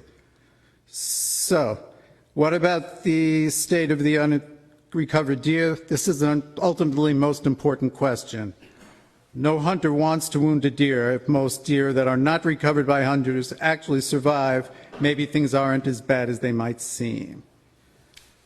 So he goes on to talk about an Oklahoma study that he was part of, and basically they talk about gut shots. Apparently, when a deer does not die because he's shot with the arrow, he gets shot in the gut. These can usually be found around water, he says, because the deer die usually within 24 hours, and they bleed out, so they tend to need water. So they usually can be found around water. In this study, 3 of the 11 deer that had been wounded died from their wounds, resulting 14% wounding loss. They refer to wounding as a deer that takes an arrow but does not die immediately. It's not a kill shot. This rate was almost exactly what had been reported in the Camp Ripley study. Of these 3 deer, 2 died within 24 hours, 3rd died shortly thereafter. When an arrow penetrates the abdominal cavity and sacrifices the integrity of the stomach contents, small intestine or large intestine, it's next to impossible for that animal to survive. What was interesting about all these animals was that we found them dead within a few feet of standing water, creek, stream, or pond. Gut-shot animals quickly become dehydrated due to their blood loss, volume loss, hence seek water. Progressively becoming weaker by the hour, the probability that they die at that location is significant.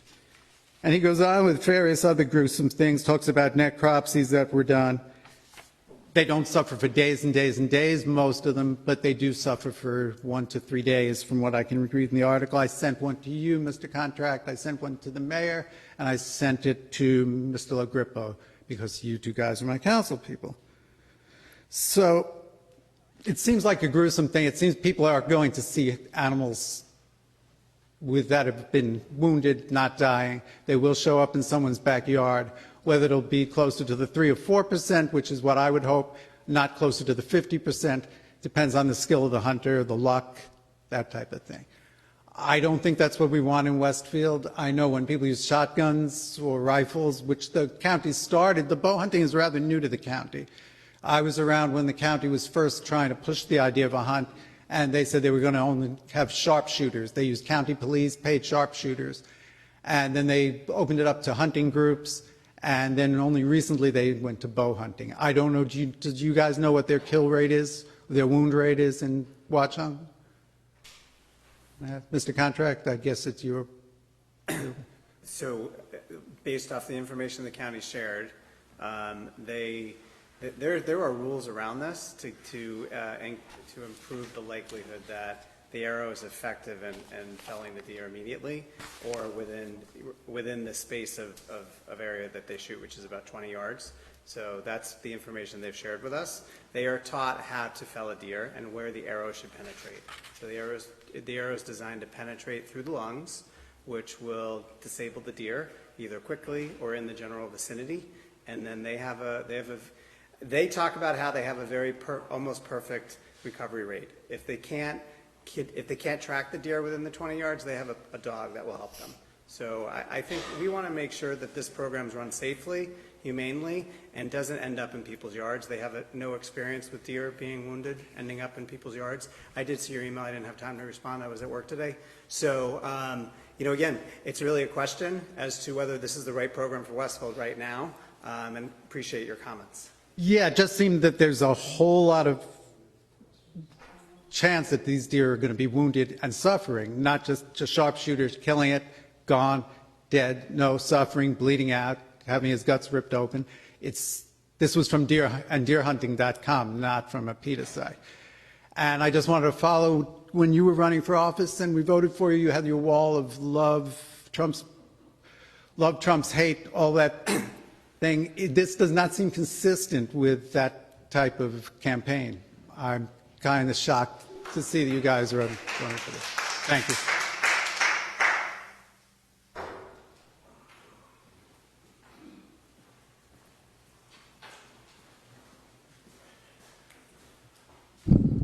Good evening, Mayor, council members. Greg Casco, 434 Everson Place. Mayor, you look good in orange and white. I saw the bet. Orange and blue looks Congratulations, better, Chief Badaloro. I've often come to this microphone over the years and can be quite critical of the actions of the town, this council. However, tonight I've chosen to turn something into a positive based on an experience I had over the last week with the town, members of this council. It's with regards to leaf pickup. I know nothing's perfect, and I know it's an ongoing issue that's always being refined, but I want to read from the town website first before I get into what I want to talk about. And on the website it says, do not place your leaves in the street prior to Monday, October 28th. I followed that.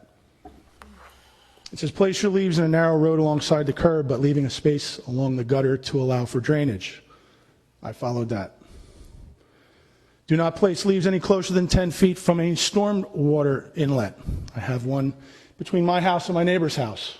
I followed that. Do not place twigs, tree branches, pumpkins, etc. in your leaf pile. I followed that. Before raking leaves to the street, check the town's website to determine in which zone the leaf collection crews are working. I did that. Whenever possible, do not park on the street when the collection crews are in your zone. I did that. And finally, do not place leaves in the street after December 14th. We're not there yet, so I can't do that yet. What I'm getting at is I followed everything that the town asked me to do as a resident. I even downloaded the Westfield Connect app, which I think is a great innovation for this town. I used it.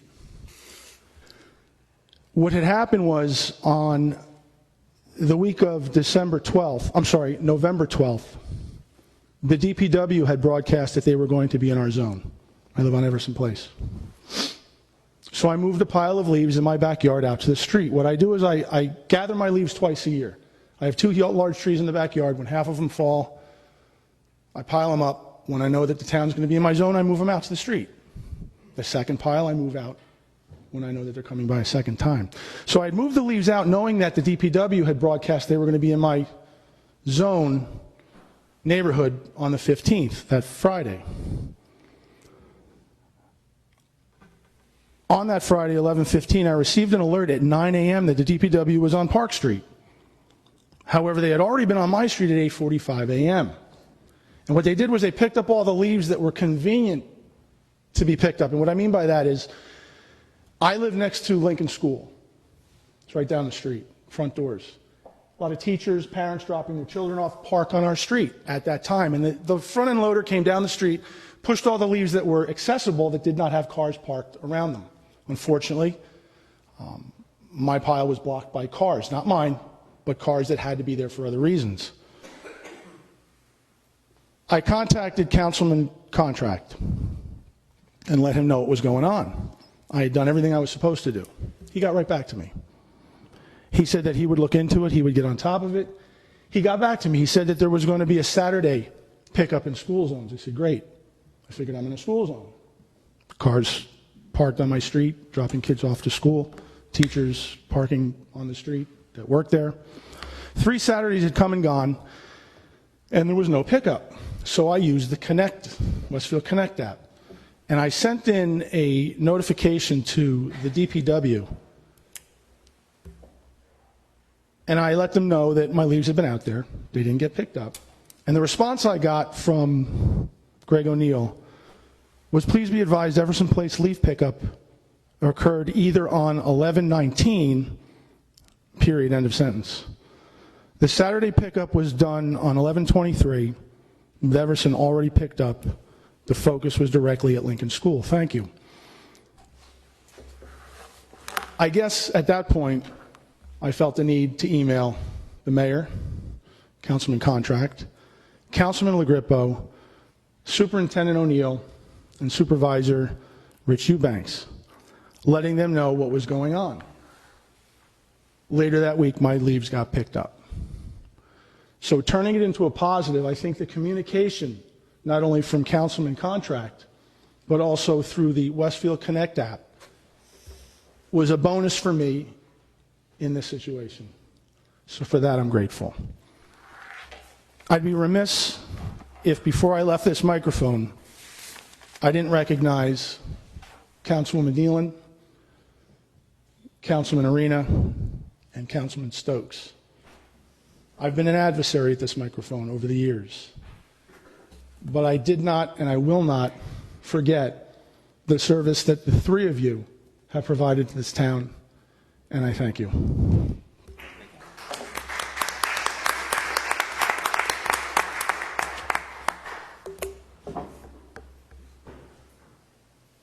Anybody else? Okay, hearing no further comments, I close this portion of the meeting and move to bills and claims. Councilman Hapgood? Okay, I have a lot tonight, Mayor. First, bills and claims, I'd like to move in the amount of $664,222.71. Thank you. May I have a second? Second. Second by Councilman Stokes. All in favor? Yes. Opposed? This motion is carried. Okay, here we go. Yes. Thank you, Mayor. There's 30 resolutions for the Finance Committee tonight, 29 of which I'd like to move as a package. And anyone who is here for other things tonight, you are more than welcome to depart at your leisure.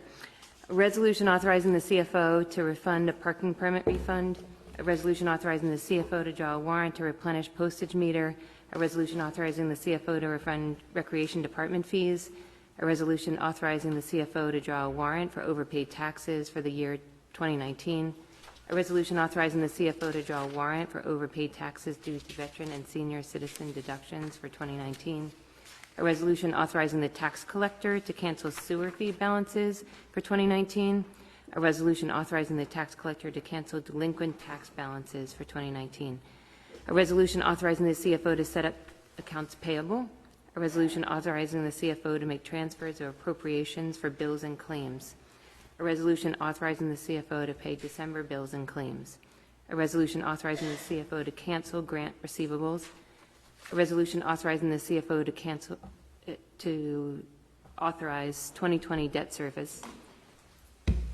a resolution authorizing the CFO to cancel outstanding checks, a resolution to approve insertion of special item of revenue in the municipal budget 2019 Body Armor Replacement Fund, a resolution to approve insertion of special item of revenue in the municipal budget, a Greening Union County grant, a resolution to approve insertion of special item of revenue in the municipal budget, Kids Recreation Grant, a resolution to approve insertion of special item of revenue in the municipal budget, Federal Bulletproof Vest Program, a resolution authorizing the purchase of a Recreation Department vehicle, a resolution authorizing an award of contract for fundraising consultant services for Westfield 300, a resolution to authorize participation and receive funding for fiscal year 2021 Municipal Alliance Program, a resolution authorizing the CFO to draw warrants for mayor and council's annual salary for the year 2019, a resolution authorizing the CFO to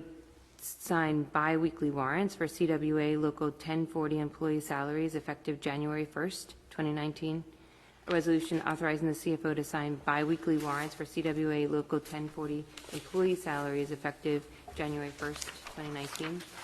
A resolution authorizing the CFO to sign biweekly warrants for 2019 SOA employee salaries effective for January 1st, 2019. A resolution authorizing the CFO to sign biweekly warrants for 2020 SOA employee salaries effective January 1st, 2020. A resolution authorizing the CFO to sign biweekly warrants for the 2020 FMBA employee salaries. A resolution authorizing the CFO to sign biweekly warrants for the 2020 Teamster employee salaries effective January 1st, 2020. And a resolution authorizing the CFO to sign biweekly warrants for 2020 non-union employee salaries effective January 1st, 2020. Nice job. Well done. So that means May Just I num- have a second? Just to note, number 12, resolution did I authorizing skip to something? cancel grant reserves. I think you just skipped that one. Oh, geez, and I thought I It's did all a right. good It's job. very good. Okay, I'll say it. Okay, here we go. The one that I missed.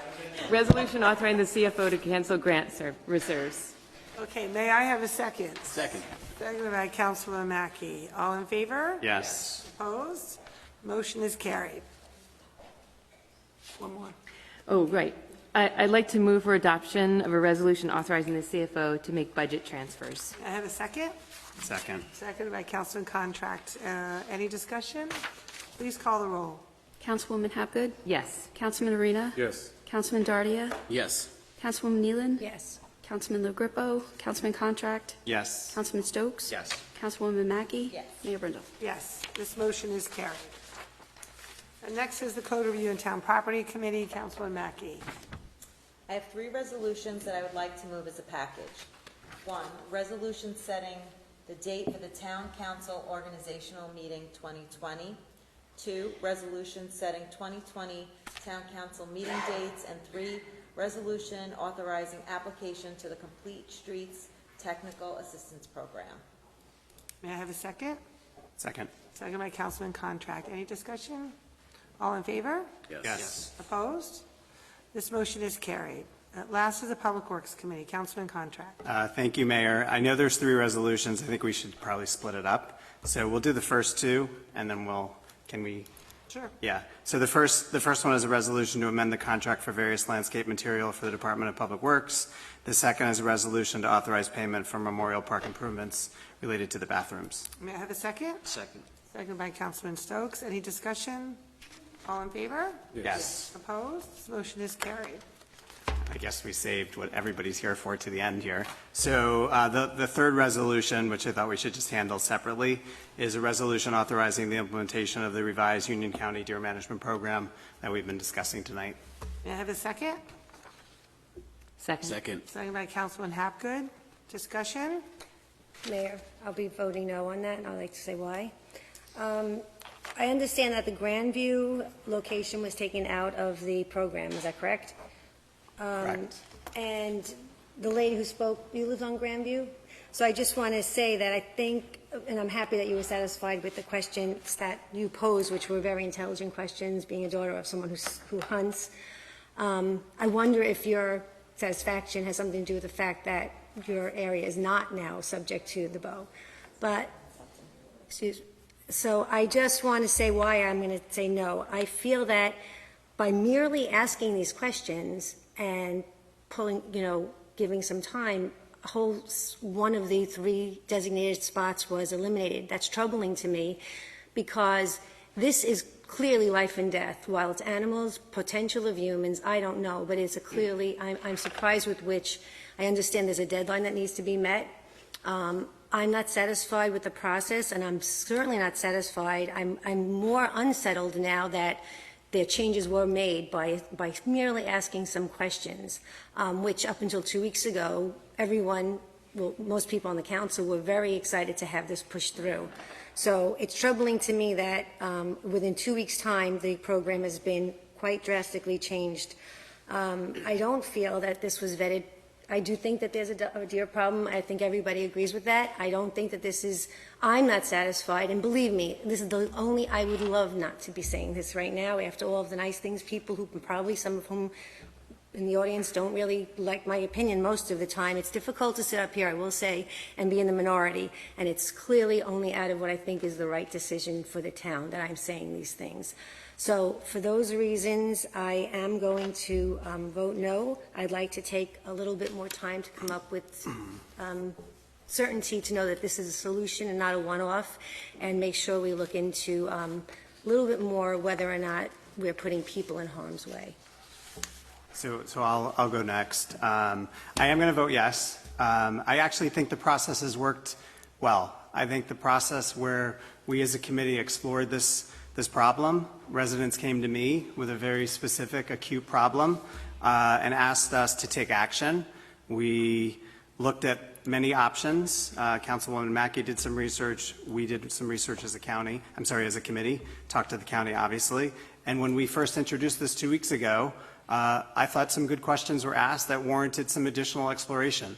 And I know that's not our typical process, but I actually think that's how the process should work, which is when we explore something and we hear from the residents and they ask good questions, we don't have all the answers, let's go get the answers to make a better decision. So actually, I think tonight we are making a better decision. And I know not every resident's going to be happy. Some will, some won't. That's what makes it difficult being up here. I mean, Councilwoman Nealon's been up here for 16 years. This is not the first difficult decision that's come before this body.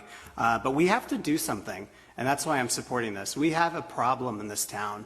100 cars have hit deer since the beginning of last year. That's one a week. If we had an intersection that caused that same amount of accidents and we didn't do anything, you guys would be yelling and screaming at us. We have to do something. The best program available to us right now, and I remind you, at no cost to the town, is the county deer management program. I actually think that removing the Grandview parcel, which is exactly where this started from, is the right thing to do. And however difficult that is for me as representing Ward 3, that is the right decision because there are some concerns raised by that parcel that warrant additional exploration and research. So I support that. I think the county program is humane. I think it's safe. I think it's well run. And I do think a lot of the concerns that have been raised, yes, they're addressed in the FAQs, but I actually think the county runs a program that's safe, right? They account for all the arrows. The arrows are lit. Please. Excuse me, no comments from the, I would just presume we'd take a vote. I would actually like to speak real quick myself. So as vice chair of the DPW committee, we have spent a lot of time, and with our initial meeting with the county, I was okay with pursuing it. Last 2 weeks ago, we had some questions that arose, and it raised concerns. And last Friday, I was in Florida taking care of a family issue, and I actually called in for the call on Friday, and I spent an hour and change on the phone listening to the county ask or answer the questions that we had. Tonight, once again, I hear residents that live in Westfield and residents that do not live in Westfield, but neighboring residents that have concerns. And I have to admit, this diversity of opinion that I've heard, I don't know how much research we have done and if we have done enough. Based on my calls that we have had, I've heard originally 20 yards, and I heard 30 yards, and I heard 50 yards, and I even heard upwards of 80 yards. And we're talking about safety. But when I hear when we're calling deer, and deer may run across those roads just because they're being baited, or they may run 80 yards and that may go into a road. Or if we are eliminating deer and then they end up having more offspring because they have more resources available, so therefore they can have more offspring.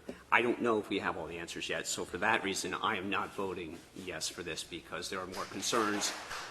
And to follow of who I am, that's what I need. I like to have as much information as possible to make a confident decision, and I do not have enough information to make that confident decision.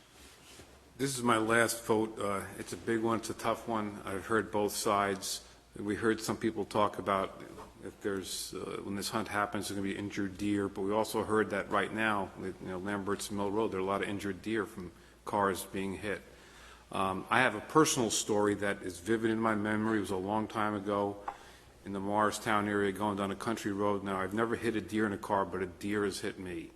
And it came darting out, hit the side of my car, and fortunately my window was closed because if it wasn't, the head would have gone right into me, and I probably wouldn't be here right now. There was blood and saliva from that deer crashing into my car. When I brought it to the body shop, they're like, "You are lucky to be alive." and it was a shock. It happened very quickly, and I think of that memory, and because of that, and I just think that it's a prudent thing that for the safety of our residents driving their cars around, I think this is something that we need to start doing now. So for that reason, I'll be voting yes. So, okay, so all in favor? Yes. Yes. Yes. Opposed? Opposed. So that's 2 opposed there. So this motion is carried.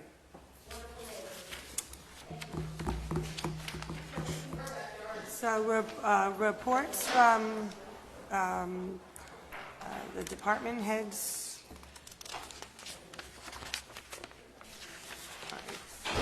Any reports from department heads, right? Now we go on to committee of the whole, right? Yes. Yes. Now we get to the fun part, and that is the recognition of the 3 outgoing council members. So Councilman Stokes, why don't we start with you? Sure. And I actually took off my Clemson jersey out of respect for the process. Sorry, Chief. I figured, I'll hang it right here so everybody could see. How's that? But we're going to come up here.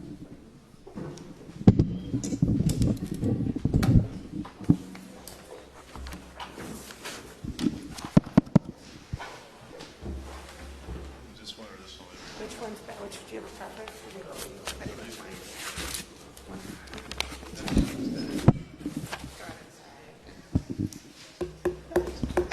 I actually did a wedding at 6:30 tonight. I feel like I'm in, mode.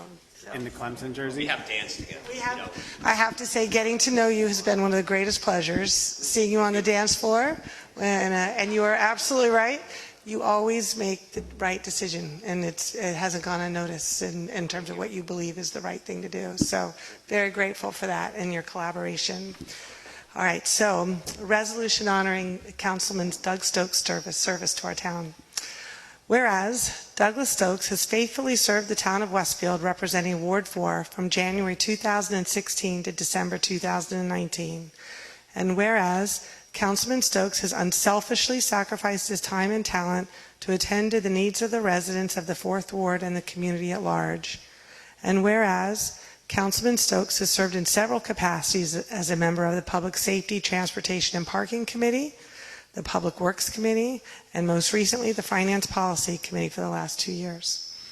And whereas Councilman Stokes has also served as council liaison to the Westfield Memorial Library Board of Trustees in 2019 and the Historic Preservation Commission from 2018 to 19.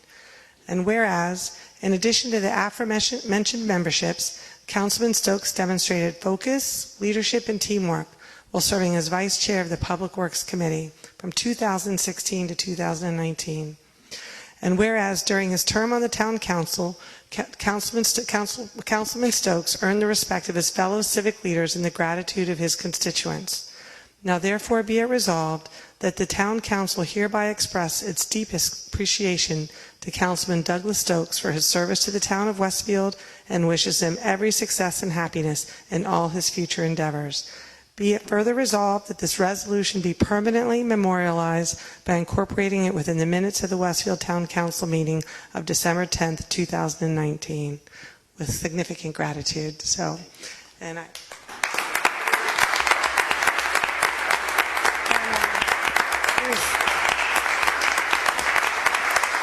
There's one thing that is not in here, but I have to say I think the biggest real thing I dumped on you was working with PSE&G, and you did a tremendous job in working with constituents and with them to really bring it to a really great resolution. So I'll be forever grateful for that.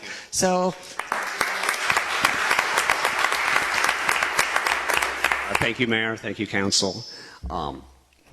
Tom, thank you for what you said. And if that is true, Councilman Contract and I actually met with the neighborhood last week. So I would still like to be involved with PSE&G if possible, because residents still have concerns. So. I don't think I'll have any other volunteers. So. Doug, I'll be texting you every week. Thank you. First, I'd like to thank my wife, Josephine. She's out there. You know, I couldn't have done this without you.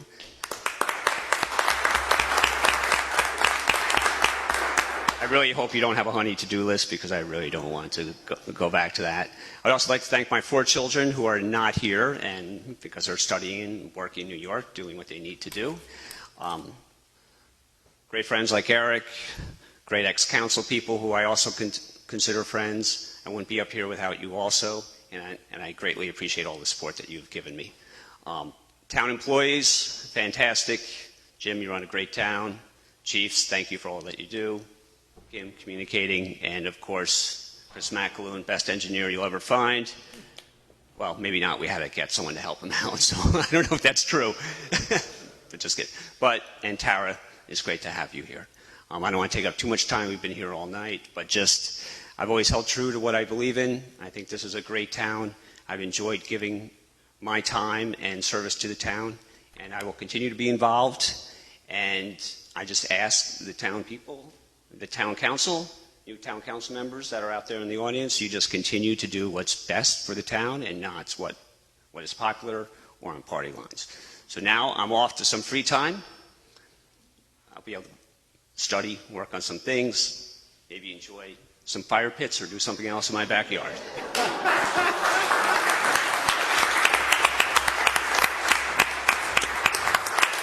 All right, Councilman Arena, you're up.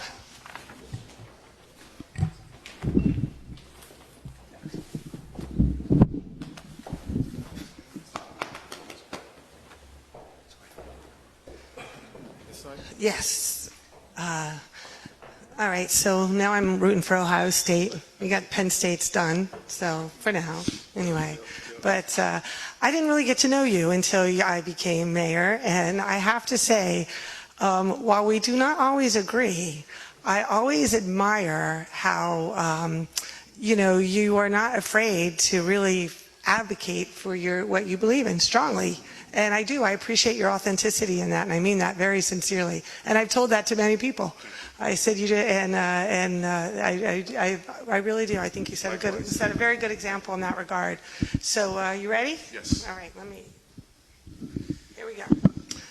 Resolution honoring Councilman Frank Arena's 12 years of service.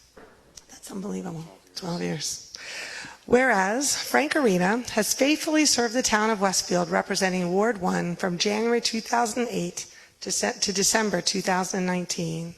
And whereas Councilman Arena has unselfishly sacrificed his time and talent to attend to the needs of the residents of the First Ward and the community at large. And whereas Councilman Arena has served in numerous capacities as a member of the Public Safety, Transportation, and Parking Committee from 2008 to 2019, the Public Works Committee in 2019, the Finance Policy Committee from 2014 to 18, and the Code Review and Town Property Committee from 2008 to 2013. And whereas Councilman Arena has also served as council liaison to the Board of Health, the Special Improvement District Board, the Westfield Area Chamber of Commerce most recently, and the Recreation Commission for 6 years, from 2011 to 2017. And whereas, in addition to the aforementioned memberships, Councilman Arena demonstrated focus, leadership, and teamwork while serving as chair of the Public Safety, Transportation, and Parking Committee from 2010 and 2015, and that was no easy task back then. And as vice chair of the Finance Policy Committee 2016 and 18, Code Review and Town Property Committee in 2008 and 9, and Public Safety, Transportation, and Parking Committee most recently in 2019. And whereas during his 3 terms on the Town Council, Councilman Arena earned the respect of his fellow civic leaders and the gratitude of his constituents. And now therefore be it resolved that the Town Council hereby expresses its deepest appreciation to Councilman Frank Arena for his service to the town of Westfield and wishes him every success and happiness in all his future endeavors. Be it further resolved that this resolution be permanently memorialized by incorporating within the minutes of the Westfield Town Council meeting of December 10th, 2019. Congratulations.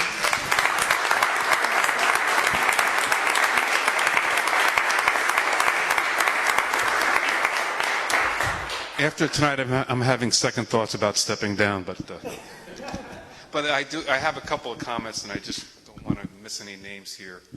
So bear with me for a second, everybody. I didn't need these 12 years ago glasses, but I need them now. But it's been an honor to serve everybody these past 12 years, and I thank everybody that voted for me these past 3 terms that I've been here. But I think it's very important I give a shout out to our town officials. I know I'm going to miss some people, but DPW, Greg O'Neill, who's not here, our town engineer, Chris McAloon, we spent a lot of time over the years together, phenomenal. Don Sammet, our town planner, who's not here. Health Department, Megan Avalone, she's not here, tremendous. Rec, you talked about the rec department. Working with you, Pete, was phenomenal. But Bruce Kaufman, for many years, we worked together, and we leave it in very competent hands now with Don Begardis. Our CFO, Scott Olson, he never met a debit or credit he didn't like. He's phenomenal. And then what's really great news is this past year, I guess, we had one of our own, Tony Tiller, born and raised in Westfield, as our fire chief. What an incredible addition. And then Chief Battloro. Just tremendous that we have these guys running our fire and police department. I can't tell you how great that makes me feel, and I know everybody else. And some of you have heard this from me before. I talked about that many towns across the land and their communities, they have a vision of what they want their town to be. And some of you have heard this before, but they have a vision, what do we want our town to be?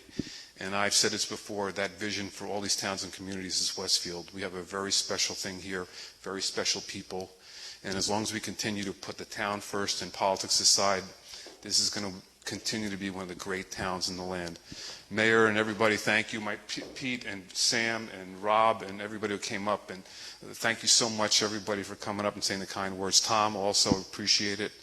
But lastly, all these very important, all the town officials that I talked about, if you talk to any town in New Jersey, Jim Gilday, our town administrator, is admired, and you know this, Mayor, and we all know this, that he is the envy of everybody in terms of the incredible job he does bringing all these groups together. So, Jim, tremendous working with these past 12 years, and thank you very much.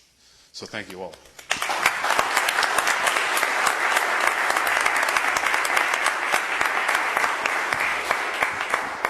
And last and certainly not least, my ward councilwoman for 16 years, Joanne Nealon. So it has been a pleasure working with you, Joanne, and getting to know you in a different capacity on this side. So, and realizing when they were talking about what you've been through for 16 years and the financial crisis and everything else, you really have helped shepherd us through a lot of things. Very, very grateful. So this is a resolution to honor Councilwoman Joanne Nealon's 16 years of service to our town. It's a long one, too. No. Whereas Joanne Nealon has faithfully served the town of Westfield, representing Ward 2, for an extraordinary 16 years, from January 2004 to December 2019. And whereas Councilwoman Nealon has unselfishly sacrificed her time and talent to attend to the needs of the residents of the Second Ward and the community at large. And whereas Councilwoman Nealon has served in numerous capacities as a member of the Public Safety, Transportation, and Parking Committees in 2007 and again from 2010 to 2017, the Public Works Committee from 2004 to 9, the Finance Policy Committee for 11 years, 2008 to 2019, and the Code Review and Town Property Committee for several stints, it looks like. Whereas Councilwoman Nealon has also served as council liaison to the Board of Health, most recently, the Tree Preservation Commission, the Westfield Area Chamber of Commerce for 10 years, the Municipal Alliance for over 10 years, and the Westfield Memorial Library Board of Trustees. And whereas, in addition to the aforementioned memberships, Councilwoman Nealon demonstrated focus, leadership, and teamwork while serving as chair of the Public Safety, Transportation, and Parking Committee from 2010 to 15, the Public Works Committee from 2005 to 9, and the Finance Policy Committee from 16 to 17, and as vice chair of the Finance Policy Committee most recently, and the Public Works Committee back in 2004. And whereas from 2008 to 2011, Councilwoman Nealon served as the alternate acting mayor, performing the official duties of the mayor when the mayor and acting mayor were not available. And whereas from 2012 to 2017, Councilwoman Nealon served as the acting mayor, performing the official duties of the mayor when the mayor was not available. And whereas during her 4 terms on the town council, Councilwoman Nealon earned the respect of her fellow civic leaders and the gratitude of her constituents. And now, therefore, be it resolved that the Town Council hereby expresses its deepest appreciation to Councilwoman Joanne Nalen for her service to the town of Westfield and wishes her every success and happiness in all her future endeavors and more time with her family. Be it further resolved that the resolution be permanently memorialized by incorporating it within the minutes of the Westfield Town Council meeting of December 10th, 2019. Congratulations.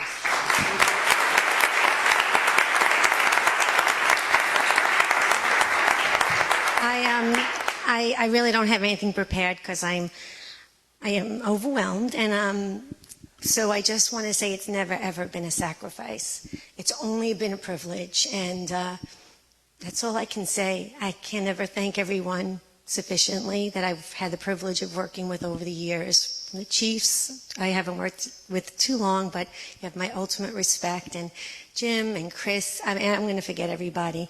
To the new people who we haven't always seen eye to eye, I respect your position and I respect your sense of duty, so thank you. To my friends, ones who have been on the council and the ones on council now, Mishu, Tara, and to the people in the audience who always make it a little difficult because you're nervous up here. You may not seem so, but you are. Anyway, you have my sincerest thanks to all the residents of Westfield. Thank you.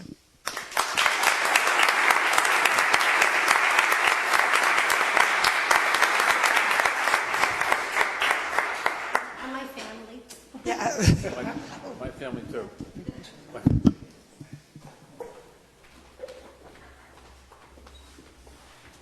I just will say my daughter was 7 when I started. She's 23 and she's here now. Well, I think that's a wrap for tonight. I have to say, this is honestly, to me, the best example of how we should all work together and collaborate. And it is definitely, it just comes down to service. And I think you heard it universally. We don't always agree, and you know, things can get tense, but at the end of the day, we are all here for the same reasons, and it is nothing more than to serve the residents of our town. So, and I don't think until you're up here, and I think Peter might have said it, part of a special club, you don't really understand and appreciate how hard it is. And you see some of it, but you don't see all of it. And I have tremendous respect for anybody who has ever actually had the courage to run for office, whether they've won or lost, and then had the courage to serve. So incredible gratitude for all of you for what you've done, and look forward to your continued service in some capacity. So with that, we'll call it a night. And may I have a motion to adjourn? So moved. Motion by Councilman Contract, second? Second. Seconded by Councilman Arena. All in favor? Yes. Opposed? This motion is carried and the meeting is adjourned.